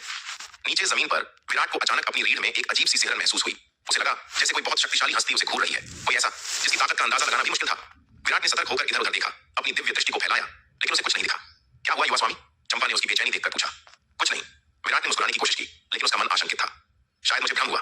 चलो हम घर चलते हैं, नलिनी और बाकी सब तुम्हारा इंतजार कर रहे हैं। चंपा ने सिर हिलाया। विराट ने उसका हाथ थामा और दोनों हवा में उड़ गए, दक्षिणी महाद्वीप की ओर बढ़ते हुए। जुबिन और यतिन नीचे खड़े होकर यह सब देख रहे थे। जुबिन का चेहरा ईर्ष्या से काला पड़ चुका था, लेकिन वह कुछ नहीं कर सकता था। उसे बस अपनी मुट्ठी भींच कर रह जाना पड़ा। बादलों में छिपी महिला ने एक आखिरी बार विराट को जाते हुए देखा। फिर उसने अपनी आस्तीन से एक संचार ताबीज निकाला और एक संदेश भेजा। यह संदेश आने वाले समय में विराट के लिए एक नए तूफान का संकेत था। दीक्षा दीदी, मैं युवा स्वामी के साथ अपने घर वापस आई हूँ। आपको चिंता करने की कोई जरूरत नहीं है। चंपा ने दीक्षा की ओर देखते हुए एक निश्चिंत मुस्कान के साथ कहा। युवा मालकिन, जब आप अचानक बिना किसी निशान के गायब हो गई तो मैं चिंता कैसे न करूं। महल से निकलने से पहले महल प्रमुख ने मुझे बार बार कसम दी थी कि मैं आपका अच्छे से ख्याल रखूं। इतना कहते ही दीक्षा हवा में तैरते हुए सीधे उस सुरक्षा दीवार के पास आ गई जहां विराट और चंपा खड़े थे। क्योंकि विराट खुद वहां मौजूद था, इसलिए दीवार पर तैनात रक्षकों ने दीक्षा को रोकने की जरूरत नहीं की। वहां तैनात गुरु भूपति ने पहले विराट को देखा और फिर उसके बगल में खड़ी उस अविश्वसनीय रूप से शक्तिशाली लड़की को देखा। उनकी आंखें फटी की फटी रह गईं। इस लड़के को क्या हो गया है? यह इतनी भयानक शक्ति वाली विशेषज्ञ को कहां से उठा लाया? चंपा के शरीर से निकलने वाली ऊर्जा इतनी सघन थी कि गुरु भूपति को सांस लेने में भी भारीपन महसूस हो रहा था। उन्हें लगा कि जुबिन और यतिन तो इसके सामने बच्चे हैं। यह लड़की चाहे तो अपनी एक उंगली से उन्हें मसल सकती थी। अरे भाई विराट, तुमने इस देवी को कहां से अगवा किया? गुरु भूपति ने विराट को कोहनी मारते हुए धीमी आवाज में मजाक किया। बूढ़े भूपति, ये क्या बकवास है? ये कोई बाहरी नहीं, मेरी अपनी लाडली है। विराट ने भूपति को घूरते हुए कहा। दीक्षा, जो अभी अभी वहां उतरी थी, विराट की बात सुनकर गुस्से से लाल हो गई। उसका चेहरा सख्त हो गया। इस कमीने की हिम्मत कैसे हुई उनके दिव्य पवन महल की प्रतिष्ठित युवा मालकिन को अपनी लाडली कहने की? यह शब्द बहुत ही अपमानजनक और हल्का था। अगर चंपा का रुख ऐसा न होता तो दीक्षा इसी पल विराट का मुंह तोड़ देती। विराट, जरा सम्मान से बात करो, दीक्षा ने विराट को घूरते हुए गुस्से से कहा। वे हमारी युवा मालकिन है। दीक्षा दीदी, युवा स्वामी सही कह रहे हैं। मैं वाकई युवा स्वामी की निजी दासी हूँ। चंपा ने बीच में टोकते हुए एक प्यारी सी मुस्कान के साथ कहा। मैं बचपन से कनिष्क परिवार में इनके साथ पली बढ़ी हूँ और हमेशा से ही युवा स्वामी की सेविका रही हूँ। चंपा की यह बात सुनकर गुरु भूपति और दीक्षा दोनों के पैरों तले जमीन खिसक गई। खासकर दीक्षा तो पूरी तरह सन्न रह गई। वह जानती थी कि चंपा और विराट के बीच कोई पुराना रिश्ता है, लेकिन उसे सपने में भी अंदाजा नहीं था कि रिश्ता यह है। उनके प्रतिष्ठित दिव्य पवन महल की भावी प्रमुख एक मामूली अर्धचरण स्वर्ग पूज्य स्तर के लड़के की निजी दासी। अगर यह खबर बाहर फैल गई तो पूरे शक्ति सिंधु महाद्वीप में भूचाल आ जाएगा। वे महान योद्धा जो चंपा की एक झलक पाने को तरसते हैं, वे शायद शर्म और गुस्से से विराट के टुकड़े टुकड़े कर देंगे। गुरु भूपति ने अविश्वास से थूक निकला, हे भगवान, विराट भाई तो सचमुच कमाल के निकले। इतनी बड़ी हस्ती। उनकी दासी दीक्षा काफी देर तक सदमे में रही, फिर उसने खुद को संभाला। युवा मालकिन, दीक्षा ने गंभीर स्वर में कहा, भले ही अतीत में आप विराट की दासी रही हो, लेकिन अब आप दिव्य पवन महल की युवा मालकिन हैं। आपका रुतबा बहुत ऊंचा है। कृपया भविष्य में ऐसी बातें न करें। यह आपकी और महल की प्रतिष्ठा के खिलाफ है। चंपा ने मासूमियत से सिर हिलाया, लेकिन उसकी आंखों में जिद्द थी। नहीं दीदी, मैं हमेशा युवा स्वामी की दासी रहूंगी। चाहे मैं कुछ भी बन जाऊं, मैं जीवन भर उनकी निजी सेविका बनकर उनकी सेवा करने के लिए तैयार हूं। हिस। गुरु भूपति और दीक्षा ने एक साथ गहरी सांस ली। युवा मालकिन, आप जरूर मजाक कर रही हैं। दीक्षा के होंठ फड़फड़ाए। उसने जबरदस्ती मुस्कुराने की कोशिश की। ये कैसा भद्दा मजाक था? मैं मजाक नहीं कर रही दीदी, चंपा ने दृढ़ता से कहा। जब गुरुजी मुझे परिवार से ले गई थी, तभी मैंने कसम खाई थी कि मैं युवा स्वामी को ढूंढने जरूर वापस आऊंगी। मेरा जीवन उन्हीं का है। युवा स्वामी हमेशा से उसके सबसे करीबी रहे थे। महान गहन क्षेत्र की शीर्ष विशेषज्ञ बनने के बाद भी उसके दिल में विराट के लिए जगह जरा भी नहीं बदली थी। ना समझ लड़की, तुम क्या बकवास कर रही हो? विराट ने आगे बढ़कर चंपा के सिर पर एक हल्का सा थप्पड़ मारा, जैसे कोई बड़े प्यार से बच्चे को डांटता है। अब तुम एक प्रतिष्ठित व्यक्ति हो, तुम्हें अपने शब्दों पर ध्यान देना चाहिए। जो मन में आए वो नहीं बोल सकती। युवा स्वामी, मैं झूठ नहीं बोल रही, मैं सचमुच जीवन भर आपकी सेवा करना चाहती हूँ। चंपा ने हठपूर्वक कहा। ठीक है, तुम जीवन भर मेरी छोटी दासी रहोगी। विराट ने माथा पीटते हुए कहा, लेकिन यह बात सिर्फ हमारे बीच रहेगी। बाहर वालों के सामने ढोल मत पीटना, वरना लोग मेरा जीना हराम कर देंगे। ये छोटी लड़की दिखने में भले ही कोमल थी, लेकिन असल में बेहद जिद्दी थी। बचपन में भी विराट को उसकी जिद के आगे झुकना पड़ता था। नाम मात्र के लिए चंपा उसकी दासी थी, लेकिन विराट ने कभी उसके साथ नौकरों जैसा व्यवहार नहीं किया था। विराट की बात सुनकर चंपा का चेहरा खिल उठा। दशकों बाद मिलने के बावजूद उनका रिश्ता बिल्कुल वैसा ही था। समय की धूल उनके प्रेम को धुंधला नहीं कर पाई थी। दीक्षा दीदी, चंपा ने दीक्षा की ओर मुड़कर कहा, आपको पहले पवनगढ़ अकादमी वापस जाना चाहिए। मुझे अभी भी युवा स्वामी से बहुत कुछ कहना है। मैं कुछ दिनों में अकादमी आकर सबसे मिलूंगी। दीक्षा ने विराट को तिरछी नजरों से देखा। युवा मालकिन, जब लव्या बाकी बहनों का नेतृत्व कर रही है, तो मेरे वापस जाने या न जाने से कोई फर्क नहीं पड़ता। मैंने सुना है कि यह दक्षिणी महाद्वीप आपका गृहनगर है। मैं भी इसे देखना चाहूंगी। दीक्षा ने मन ही मन फैसला कर लिया था। वह चंपा को इस भेड़िए के साथ अकेला कैसे छोड़ सकती थी? चंपा की विराट के प्रति दीवानगी देखकर उसे डर था कि यह लड़का आसानी से उसे बहका लेगा। अगर चंपा ने कोई गलती कर दी तो दीक्षा महल प्रमुख को क्या मुंह दिखाएगी? भले ही वे बचपन के साथी थे, लेकिन अब वे बड़े हो चुके थे। पुरुष और स्त्री का मामला था, और यह लड़का, इसकी आंखों में एक धूर्तता थी। किसी को उसके मासूम चेहरे पर नहीं जाना चाहिए। उसे सावधान रहना होगा। विराट ने दीक्षा पर एक नजर डाली। वह उस महिला की आंखों में छिपे शक को साफ पढ़ सकता था। ये सोच रही है कि मैं चंपा के साथ कुछ गलत करूंगा। विराट ने मन ही मन सोचा और उसे अनदेखा कर दिया। अगर वह रहना चाहती थी तो रहे। विराट कोई हवसी दरिंदा नहीं था जो अपनी ही बचपन की साथी पर बुरी नजर डाले। यह महिला अपनी छोटी सोच से उसे आंक रही थी। जैसा आप ठीक समझे। विराट ने कंधे उचकाए। वह चंपा को लेकर अपने निवास की ओर बढ़ गया। उसका इरादा था कि अपनी सेविका सोनाली से कहकर दीक्षा के लिए अतिथि गृह में रहने का इंतजाम करवा दे, लेकिन दीक्षा ने वहां जाने से साफ इनकार कर दिया। उसने जिद पकड़ ली कि वह विराट के घर के अंदर उसी हिस्से में रहेगी जहां चंपा रहेगी। उसे डर था कि अगर वह नजर से ओझल हुई तो विराट चंपा को वेश्यावृत्ति या किसी और गलत रास्ते पर धकेल देगा। विराट का सिर दर्द करने लगा। यह औरत तो गले की हड्डी बन गई है। विराट यह देखकर अवाक रह गया। क्या यह महिला पागल हो गई है? वह उनके घर के अंदर तक उनका पीछा कर रही थी। दीक्षा दीदी, अगर आप ऐसा करती नहीं तो मुझे सचमुच गुस्सा आ जाएगा, चंपा ने चिढ़ते हुए कहा। वह दीक्षा को अपने और विराट के पीछे साए की तरह आते देख परेशान हो गई थी। इतने लंबे समय बाद उसका और युवा स्वामी का मिलन हुआ था। उसके दिल में हजारों बातें थीं जो वह विराट से एकांत में कहना चाहती थी। दीक्षा की घूरती निगाहें उसे बेहद असहज महसूस करा रही थी। चंपा की आवाज में छिपी नाराजगी सुनकर दीक्षा का दिल बैठ गया। उसके पास पीछे हटने के अलावा कोई चारा नहीं था। हालांकि उनकी युवा मालकिन का स्वभाव बहुत सौम्य और दयालु था, लेकिन दीक्षा जानती थी कि अगर वे नाराज हो गई तो उन्हें मनाना मुश्किल होगा। हालांकि जाने से पहले दीक्षा रुकी और एक गंभीर चेतावनी दी। युवा मालकिन, आप किसी के दिल की गहराई नहीं जान सकती। दुनिया धोखेबाजों से भरी है। आपको सावधान रहना होगा। आसानी से किसी पर भरोसा मत कीजिएगा। यह सुनकर चंपा का चेहरा ठंडा पड़ गया। वह बहुत नाराज हो गई। मन ही मन वह सोच रही थी कि दीक्षा को बीच में बोलने का कोई हक नहीं है। उसे यह बिल्कुल पसंद नहीं था कि कोई उसके युवा स्वामी के बारे में बुरा बोले या उन पर शक करे। चंपा समझदार थी, लेकिन प्यार के मामले में वह दुनियादारी नहीं देखना चाहती थी। दीक्षा विराट को शक की नजर से देख रही थी, मानो वह कोई लंपट हो जो उसे फंसा रहा है। भले ही विराट उस तरह का इंसान न हो, चंपा को कोई फर्क नहीं पड़ता था। वह तो बस उसकी पत्नी बनकर उसकी होकर रहना चाहती थी। भला उसे अपने ही स्वामी से क्यों डरना चाहिए था? यह दीक्षा दीदी सचमुच कबाब में हड्डी बन रही थी। विराट तो वैसे ही दिल के मामलों में थोड़े लापरवाह थे। कहीं दीक्षा की बातों से वे और दूर न हो जाएं। दीक्षा के जाने के बाद चंपा ने राहत की सांस ली। वह विराट की ओर मुड़ी और बोली, युवा स्वामी, दीक्षा दीदी की बातों को दिल पर मत लीजिएगा। वे बस थोड़ी ज्यादा चिंता करती हैं। चिंता मत करो। विराट ने मुस्कुराते हुए कहा। वह औरत बहुत बातूनी है। तुम्हारा युवा स्वामी बेवकूफ नहीं है। भला वह उसकी बेतुकी बातों को गंभीरता से कैसे ले सकता है? विराट ने हाथ बढ़ाकर चंपा के रेशमी बालों को सहलाया। अपने सामने खड़ी उस खूबसूरत युवती को देखकर विराट मन ही मन आह भरे बिना नहीं रह सका। यह छोटी बच्ची सच में बड़ी हो गई थी। जब वह और चंपा अलग हुए थे तब वह सिर्फ 13-14 साल की थी, एक पतली दुबली किशोरी। लेकिन अब वह 17-18 साल की एक पूर्ण युवती बन गई थी। उसका सौंदर्य खिल उठा था। सच में यह उम्मीद से परे था कि वह मासूम बच्ची इतनी अप्सरा जैसी बन जाएगी। खूबसूरती के मामले में अब चंपा की तुलना केवल नलिनी से की जा सकती थी। विराट का स्पर्श पाकर चंपा का चेहरा खिल उठा। उसकी खूबसूरत आंखें चमकने लगीं और होठों पर एक प्यारी मुस्कान तैर गई। वह एक शांत मासूम बिल्ली की तरह विराट की हथेली से अपना सिर रगड़ने लगी। उसके चेहरे पर परम आनंद का भाव था। वैसे चंपा, तुम्हें उस समय कौन ले गया था? विराट ने माहौल को थोड़ा गंभीर करते हुए पूछा। मेरे गुरुजी, चंपा ने अपना सिर ऊपर उठाते हुए कहा। मुझे पता है कि तुम्हारे गुरुजी ही थे। विराट ने हल्के से उसके सिर पर थपथपाते हुए थोड़ी झुंझलाहट के साथ कहा। मैं पूछ रहा हूं कि तुम्हारे गुरुजी आखिर हैं कौन? इतने साल बीत गए और यह लड़की आज भी उतनी ही भोली है। ओह, चंपा को अपनी गलती का एहसास हुआ। उसने कुछ भी नहीं छिपाया और सब कुछ बता दिया। मेरे गुरुजी दिव्य पवन महल की महल प्रमुख है। यह सुनकर विराट की आंखें थोड़ी चौड़ी हो गई। दिव्य पवन महल की प्रमुख, यह तो महाद्वीप की सबसे शक्तिशाली हस्तियों में से एक थी। हालांकि चंपा अपने गुरुजी का बहुत सम्मान करती थी, लेकिन उसके दिल में युवा स्वामी का स्थान अब भी सबसे ऊपर था। चंपा, दिव्य पवन महल में तुम्हारे साथ कोई दुर्व्यवहार तो नहीं हुआ था? विराट ने चंपा की आंखों में गहराई से झांकते हुए पूछा। यह सवाल उसे सालों से परेशान कर रहा था। कैसे हो सकता है? चंपा खिलखिलाकर हंस पड़ी। मेरे गुरुजी मेरे साथ बहुत अच्छा व्यवहार करती हैं। सच कहूं तो उस समय कनिष्क परिवार में आप और बड़े मालिक जैसा व्यवहार करते थे। गुरुजी का व्यवहार उससे बिल्कुल भी कम नहीं है। उन्होंने मुझे अपनी बेटी की तरह रखा है। उस समय कनिष्क परिवार में नाम के लिए तो चंपा विराट की निजी नौकरानी थी, लेकिन असल में विराट और उसके पिता सूर्यवीर दोनों उसे परिवार के सदस्य की तरह मानते थे। सूर्यवीर ने तो उसे बेटी की तरह ही पाला था। यह अच्छी बात है। यह सुनकर विराट के दिल से एक भारी बोझ उतर गया। अगर दिव्य पवन महल में चंपा को परेशान किया गया होता तो चाहे वह 5 प्रमुख संप्रदायों में से ही क्यों न होता, विराट उन्हें कभी भी बख्शता नहीं। हालांकि उसकी वर्तमान शक्ति अभी कम थी, लेकिन उसके पास जो संसाधन और अनंत परम मीनार का आधार था, उससे वह एक दिन दिव्य पवन महल को भी पीछे छोड़ देता। अफसोस। विराट की आवाज धीमी हो गई। मुझे नहीं पता पिताजी कहां गए। इतने सालों में मुझे उनका कोई सुराग नहीं मिला। चंपा को अपने पिता का जिक्र करते सुनकर विराट की आंखों में उदासी छा गई। जीवन में उसके 3 सबसे बड़े अफसोस थे, चंपा, उसके पिता सूर्यवीर और उसकी माता, जिनसे वह कभी नहीं मिला था। अब जब चंपा मिल गई थी तो उसका एक अफसोस दूर हो गया था, लेकिन अपने पिता और माता को ढूंढना अब भी एक असंभव सपना लग रहा था। युवा स्वामी, चिंता मत कीजिए। चंपा ने तुरंत उसका हाथ थाम लिया। बड़े मालिक बहुत भाग्यशाली और शक्तिशाली हैं। वे निश्चित रूप से ठीक होंगे। फिर चंपा कुछ देर सोचती रही। उसे अतीत की कुछ धुंधली यादें आने लगीं। युवा स्वामी, चंपा ने झिझकते हुए कहा, मुझे लगता है कि मेरे गुरुजी उस समय बड़े मालिक को ही ढूंढने के लिए कनिष्क परिवार आए थे। मेरे गुरुजी और बड़े मालिक के बीच शायद कोई पुराना रिश्ता है। यह सुनकर विराट चौंक गया। तुमने क्या कहा? उसने चंपा के कंधों को पकड़ लिया। तुम्हारे गुरुजी मेरे पिता को ढूंढने आए थे। तुम्हें ऐसा क्यों लगता है? हालांकि विराट ने पहले भी अनुमान लगाया था कि चंपा को ले जाने वाला व्यक्ति शायद उसके पिता की तलाश कर रहा था, लेकिन चंपा के मुंह से वही बात सुनकर उसका शक यकीन में बदलने लगा। आखिरकार दिव्य पवन महल की प्रमुख जैसी महाशक्तिशाली हस्ती दक्षिणी महाद्वीप जैसी इतनी दूर और पिछड़ी जगह पर बिना किसी कारण के क्यों आएगी? मुझे ठीक ठीक तो नहीं पता युवा स्वामी, चंपा ने अपनी यादों पर जोर डालते हुए कहा, लेकिन महल में मैंने अक्सर देखा है कि गुरुजी किसी गहरी सोच में डूबी रहती हैं। एक बार मैंने चाची शीला को कहते सुना था कि गुरुजी हमेशा सूर्यवीर नाम के किसी व्यक्ति के बारे में सोचती रहती हैं। मुझे लगता है कि वे आपके पिताजी की ही बात कर रही थीं। चंपा ने अपनी पतली उंगली अपनी ठोड़ी पर रखी। उसकी आंखों में एक नई चमक थी। और चाची शीला ने यह भी कहा था कि गुरुजी का दिल किसी पुराने प्रेमी ने तोड़ा था। क्या? विराट का दिमाग सुन्न हो गया। मेरे पिता और तुम्हारे गुरुजी, उनके बीच ऐसा रिश्ता था? यह सुनकर विराट सचमुच हैरान रह गया। उसके पिता, जो एक छोटे से महाद्वीप के योद्धा थे, उनका संबंध मध्य महाद्वीप की सबसे शक्तिशाली महिला से? खैर, मुझे भी पक्का नहीं पता। ये सिर्फ मेरा अनुमान है। चंपा ने सिर हिलाते हुए कहा। विराट कमरे में टहलने लगा। उसका दिमाग तेजी से चल रहा था। चंपा, विराट रुका और उसने गंभीरता से पूछा, जब तुम दिव्य पवन महल वापस जाओगी तो क्या तुम मुझे अपने गुरुजी से मिलवा सकती हो? अगर चंपा की बात सच है और उसके पिता और दिव्य पवन महल की प्रमुख के बीच वाकई कोई गहरा रिश्ता था, तो क्या यह संभव है कि दिव्य पवन महल की यह प्रमुख ही उसकी मां हो, जिनसे वह कभी नहीं मिला?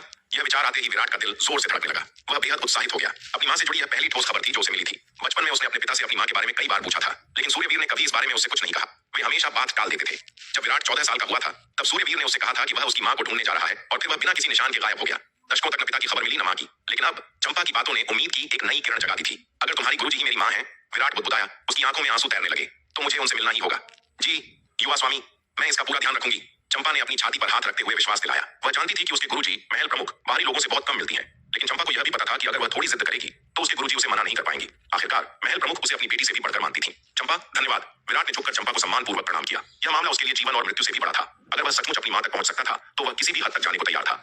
अरे युवा स्वामी, आप यह क्या कर रहे हैं? चंपा ने घबराकर जल्दी से विराट को उठाया। उसका चेहरा गुस्से से लाल हो गया। अगर आप मेरे सामने ऐसे झुकेंगे तो मैं आपसे हमेशा के लिए नाराज हो जाऊंगी। विराट सीधा खड़ा हो गया। सामने खड़ी इस मासूम लेकिन शक्तिशाली लड़की को देखकर उसके होंठों पर मुस्कान आ गई। वह खुद को रोक नहीं पाया और हाथ बढ़ाकर उसके बालों को बिगाड़ दिया। तुम अभी भी वही छोटी बच्ची हो, विराट ने हंसते हुए कहा। चंपा ने झटक कर उसका हाथ हटाया और नाक सिकोड़ ली। अगर आप मेरे साथ ऐसा बर्ताव करते रहेंगे तो मैं आपसे बात नहीं करूंगी। जी हाँ, मालिक की गलती है। विराट ने तुरंत हाथ जोड़ लिए। वह जानता था कि चंपा कभी नाराज नहीं होती, लेकिन अगर एक बार नाराज हो गई तो उसे मनाना किसी जंग जीतने से कम नहीं था। बचपन में उसे मनाने के लिए विराट को कई पापड़ बेलने पड़ते थे। चंपा ने 2 बार और नाक सिकोड़ी और फिर खिलखिलाकर हंस पड़ी। वैसे चंपा, विराट ने विषय बदलते हुए पूछा, तुम इस बार पवनगढ़ में उन प्राचीन खंडहरों की वजह से आई हो ना? हाँ बिल्कुल, चंपा ने सिर हिलाया। किस्मत अच्छी थी कि ये खंडहर और गुप्त लोग प्रकट हुए, वरना गुरुजी मुझे वापस आने की इजाजत कभी नहीं देती। वे हमेशा कहती थी कि मेरी शक्ति अभी कम है। अगर यह मौका न मिलता तो पता नहीं आपसे मिलने में कितने और साल लग जाते। चंपा के लिए खंडहरों में छिपे खजाने या प्रशिक्षण कोई मायने नहीं रखते थे। उसकी वर्षों की तपस्या का सिर्फ एक ही मकसद था, वापस लौटना और अपने युवा स्वामी को देखना। और इन खंडहरों की खबर अवंतिका ने ही दिव्य पवन महल को भेजी थी, है ना? विराट ने तीखी नजर से पूछा। हाँ, मुझे लगता है ऐसा ही है, चंपा ने थोड़ा अनिश्चित होकर कहा।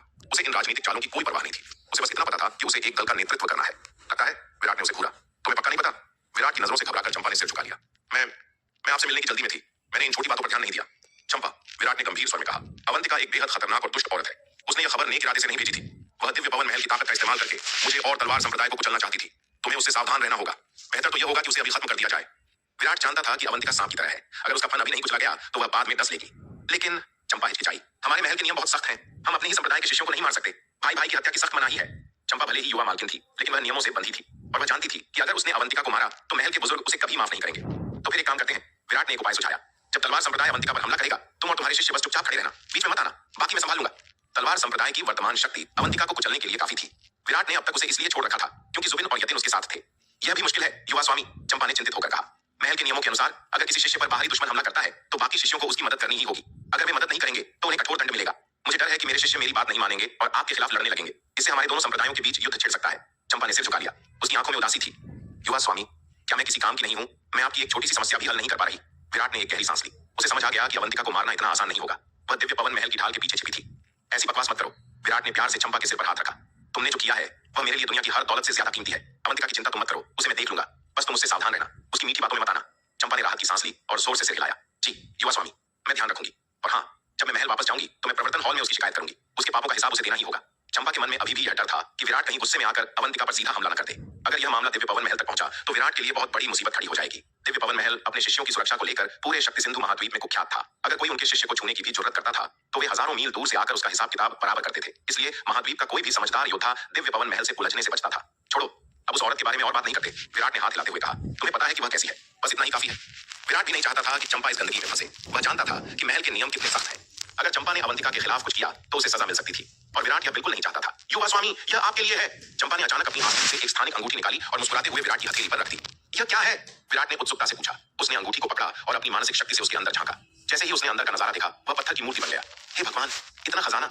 विराट को अपनी आंखों पर विश्वास नहीं हुआ। अंगूठी के अंदर बेशकीमती और दुर्लभ प्राकृतिक खजानों के पहाड़ लगे हुए थे। इनमें से ज्यादातर खजाने ऐसी जड़ी बूटियां और औषधियां थीं जो किसी भी योद्धा के लिए सपना होती। कुछ आत्मा को मजबूत करने वाली, कुछ शरीर को फौलाद बनाने वाली और कुछ आंतरिक ऊर्जा को शुद्ध करने वाली। और सबसे बड़ी बात यह थी कि हर एक खजाना कम से कम 8वीं श्रेणी के मध्य स्तर का था। कई तो 9वीं श्रेणी के अर्धचरण वाले भी थे। विराट ने अपनी रसायन गुरु जुबैदा से कई दुर्लभ जड़ी बूटियों के नाम सुने थे, लेकिन तलवार संप्रदाय को उनमें से एक भी ढूंढने में पसीने छूट जाते थे। और यहाँ तो उनका भंडार लगा हुआ था। विराट ने एक मोटा अनुमान लगाया। इस अंगूठी के अंदर मौजूद खजानों की कीमत कम से कम कई खरब 7वें दर्जे के आध्यात्मिक पत्थरों के बराबर होगी।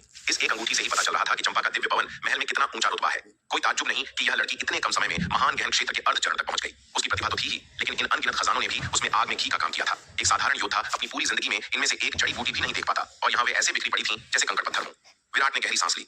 उसे लगा था कि तलवार संप्रदाय अब काफी अमीर हो गया है, लेकिन आज उसे समझ आया कि असली महाशक्ति क्या होती है। 5 प्रमुख संप्रदायों की जड़ें कितनी गहरी हैं, इसकी कल्पना करना भी मुश्किल था। अपने शुरुआती सदमे से उबरने के बाद विराट ने अंगूठी वापस चंपा की ओर बढ़ा दी। अरे पगली, ये तुम क्या कर रही हो? विराट ने हंसते हुए कहा, यह तुम्हारी साधना सामग्री है। दिव्य पवन महल ने यह तुम्हारे लिए दिया है। मैं तुम्हारा खजाना कैसे ले सकता हूँ? विराट भले ही खजानों का लोभी था, लेकिन उसका भी एक उसूल था। वह चंपा से लेने नहीं, उसे देने आया था। युवा स्वामी, बस ले लीजिए। चंपा ने अंगूठी वापस लेने से साफ मना कर दिया। उसका चेहरा सख्त हो गया। मेरे पास महल में खजानों की कमी नहीं है। अगर आप नहीं लेंगे तो मैं नाराज हो जाऊंगी। चंपा की जिद देखकर विराट ने सिर हिलाया। चंपा, तुम्हें सचमुच मेरी चिंता करने की जरूरत नहीं है। विराट ने मुस्कुराते हुए समझाया। देखो, अब पूरा दक्षिणी महाद्वीप मेरा है। क्या तुम्हें लगता है कि मुझे संसाधनों की कमी होगी? विराट जानता था कि यह संसाधन चंपा की निजी संपत्ति है। भले ही महल अमीर हो, लेकिन इतने दुर्लभ खजाने आसानी से नहीं मिलते। अगर उसने ये ले लिए तो चंपा की साधना पर असर पड़ेगा, और विराट ऐसा कभी नहीं होने देगा। इसके अलावा विराट के पास प्राचीन आभा जैसा ब्रह्मास्त्र था। यह किसी भी जड़ी बूटी से लाखों गुना बेहतर था। उसे बस आध्यात्मिक पत्थरों की कमी थी, जड़ी बूटियों की नहीं। युवा स्वामी, मुझे बेवकूफ मत बनाइए, चंपा ने चिढ़कर कहा। अगर आपके पास कमी नहीं होती तो आप अभी तक सिर्फ अर्धचरण स्वर्ग पूज्य स्तर पर क्यों अटके हैं? चंपा विराट के अतीत को किसी और से बेहतर जानती थी। उसे याद था कि कैसे उस दुष्ट रणविजय ने विराट को अपंग बना दिया था, लेकिन फिर रातों रात विराट न केवल ठीक हो गया, बल्कि उसकी प्रतिभा आसमान छूने लगी। चंपा जानती थी कि विराट को कोई अद्भुत अवसर मिला है। यहाँ तक कि उसका अपना स्वर्गीय फीनिक्स रक्तवंश भी विराट की ही मदद से जागृत हुआ था। उससे पहले तो वह साधना के लायक भी नहीं थी। विराट ने ही उसे एक साधारण दासी से एक अद्वितीय प्रतिभा में बदल दिया था। चंपा को यकीन था कि उसकी अपनी प्रतिभा विराट के सामने कुछ भी नहीं है। अगर विराट के पास भी उसके जितने संसाधन होते तो वह आज आरोहण क्षेत्र में बैठा होता। यह चंपा का सबसे बड़ा राज्य था। उसने अपनी गुरु महल प्रमुख को भी कभी नहीं बताया कि उसका रक्तवंश विराट की वजह से जागृत हुआ है। वह जानती थी कि अगर यह बात बाहर निकली तो विराट की जान को खतरा हो जाएगा। चंपा, विराट ने गंभीर होकर कहा, मेरी साधना इसलिए नहीं रुकी है क्योंकि संसाधनों की कमी है, बल्कि इसलिए क्योंकि मैंने जानबूझकर अपनी गति धीमी की है। जानबूझकर? चंपा हैरान रह गई। हाँ, विराट ने समझाया, अगर मैं चाहता तो अब तक महान गहन क्षेत्र पार कर चुका होता, लेकिन मेरा लक्ष्य सिर्फ तेजी से आगे बढ़ना नहीं है। मेरा लक्ष्य है मार्शल आर्ट का सर्वोच्च शिखर। विराट की आंखों में एक अजीब सी चमक थी। जल्दीबाजी में बनाई गई इमारत रह जाती है। मुझे हर स्तर पर अपनी नींव इतनी मजबूत करनी है कि कोई उसे हिला न सके। मैं हर क्षेत्र की सीमा तोड़ना चाहता हूँ। केवल तभी मैं उन असली दिग्गजों का सामना कर पाऊंगा जो भविष्य में मेरा इंतजार कर रहे हैं। अनंत परम मीनार और नाग पाताल तलवार जैसी दिव्य शक्तियों के स्वामी होने के नाते विराट की सोच अब बहुत व्यापक थी। वह जानता था कि एक दिन उसका मुकाबला इस दुनिया के नहीं, बल्कि ब्रह्मांड के सबसे शक्तिशाली योद्धाओं से होगा। यह सुनकर जुबिन और यतिन की आंखों में क्रूरता और बढ़ गई। उन्होंने अपनी तलवारों की गति बढ़ा दी, यह सुनिश्चित करते हुए कि कोई भी जीवित बाहर न निकल सके। तुम नीच कीड़ों की इतनी हिम्मत, मेरी बेइज्जती करोगे? जुबिन की आंखों में खून उतर आया। क्रोध में भरकर उसने अपनी लंबी तलवार हवा में लहराई। तलवार से एक भयानक और तेज रोशनी निकली, जिसने पलक झपकते ही उन सभी रक्षकों और अनुयायियों को अपनी चपेट में ले लिया जिन्होंने अभी अभी जुबिन के अपमान पर सवाल उठाए थे। जुबिन का असली इरादा इन रक्षकों का इस्तेमाल चारे के रूप में करके घाटी के घातक व्यूह की जांच करना था। लेकिन अब जब विराट और उसका मूर्ख बाघ जाल में फंसने ही वाले थे तो उसे इन कमजोर मोहरों की कोई जरूरत नहीं थी, खास तौर पर उन लोगों की जिन्होंने उसे चुनौती देने की जरूरत की थी। जुबिन के अनुयायियों में कई ऐसे योद्धा थे जो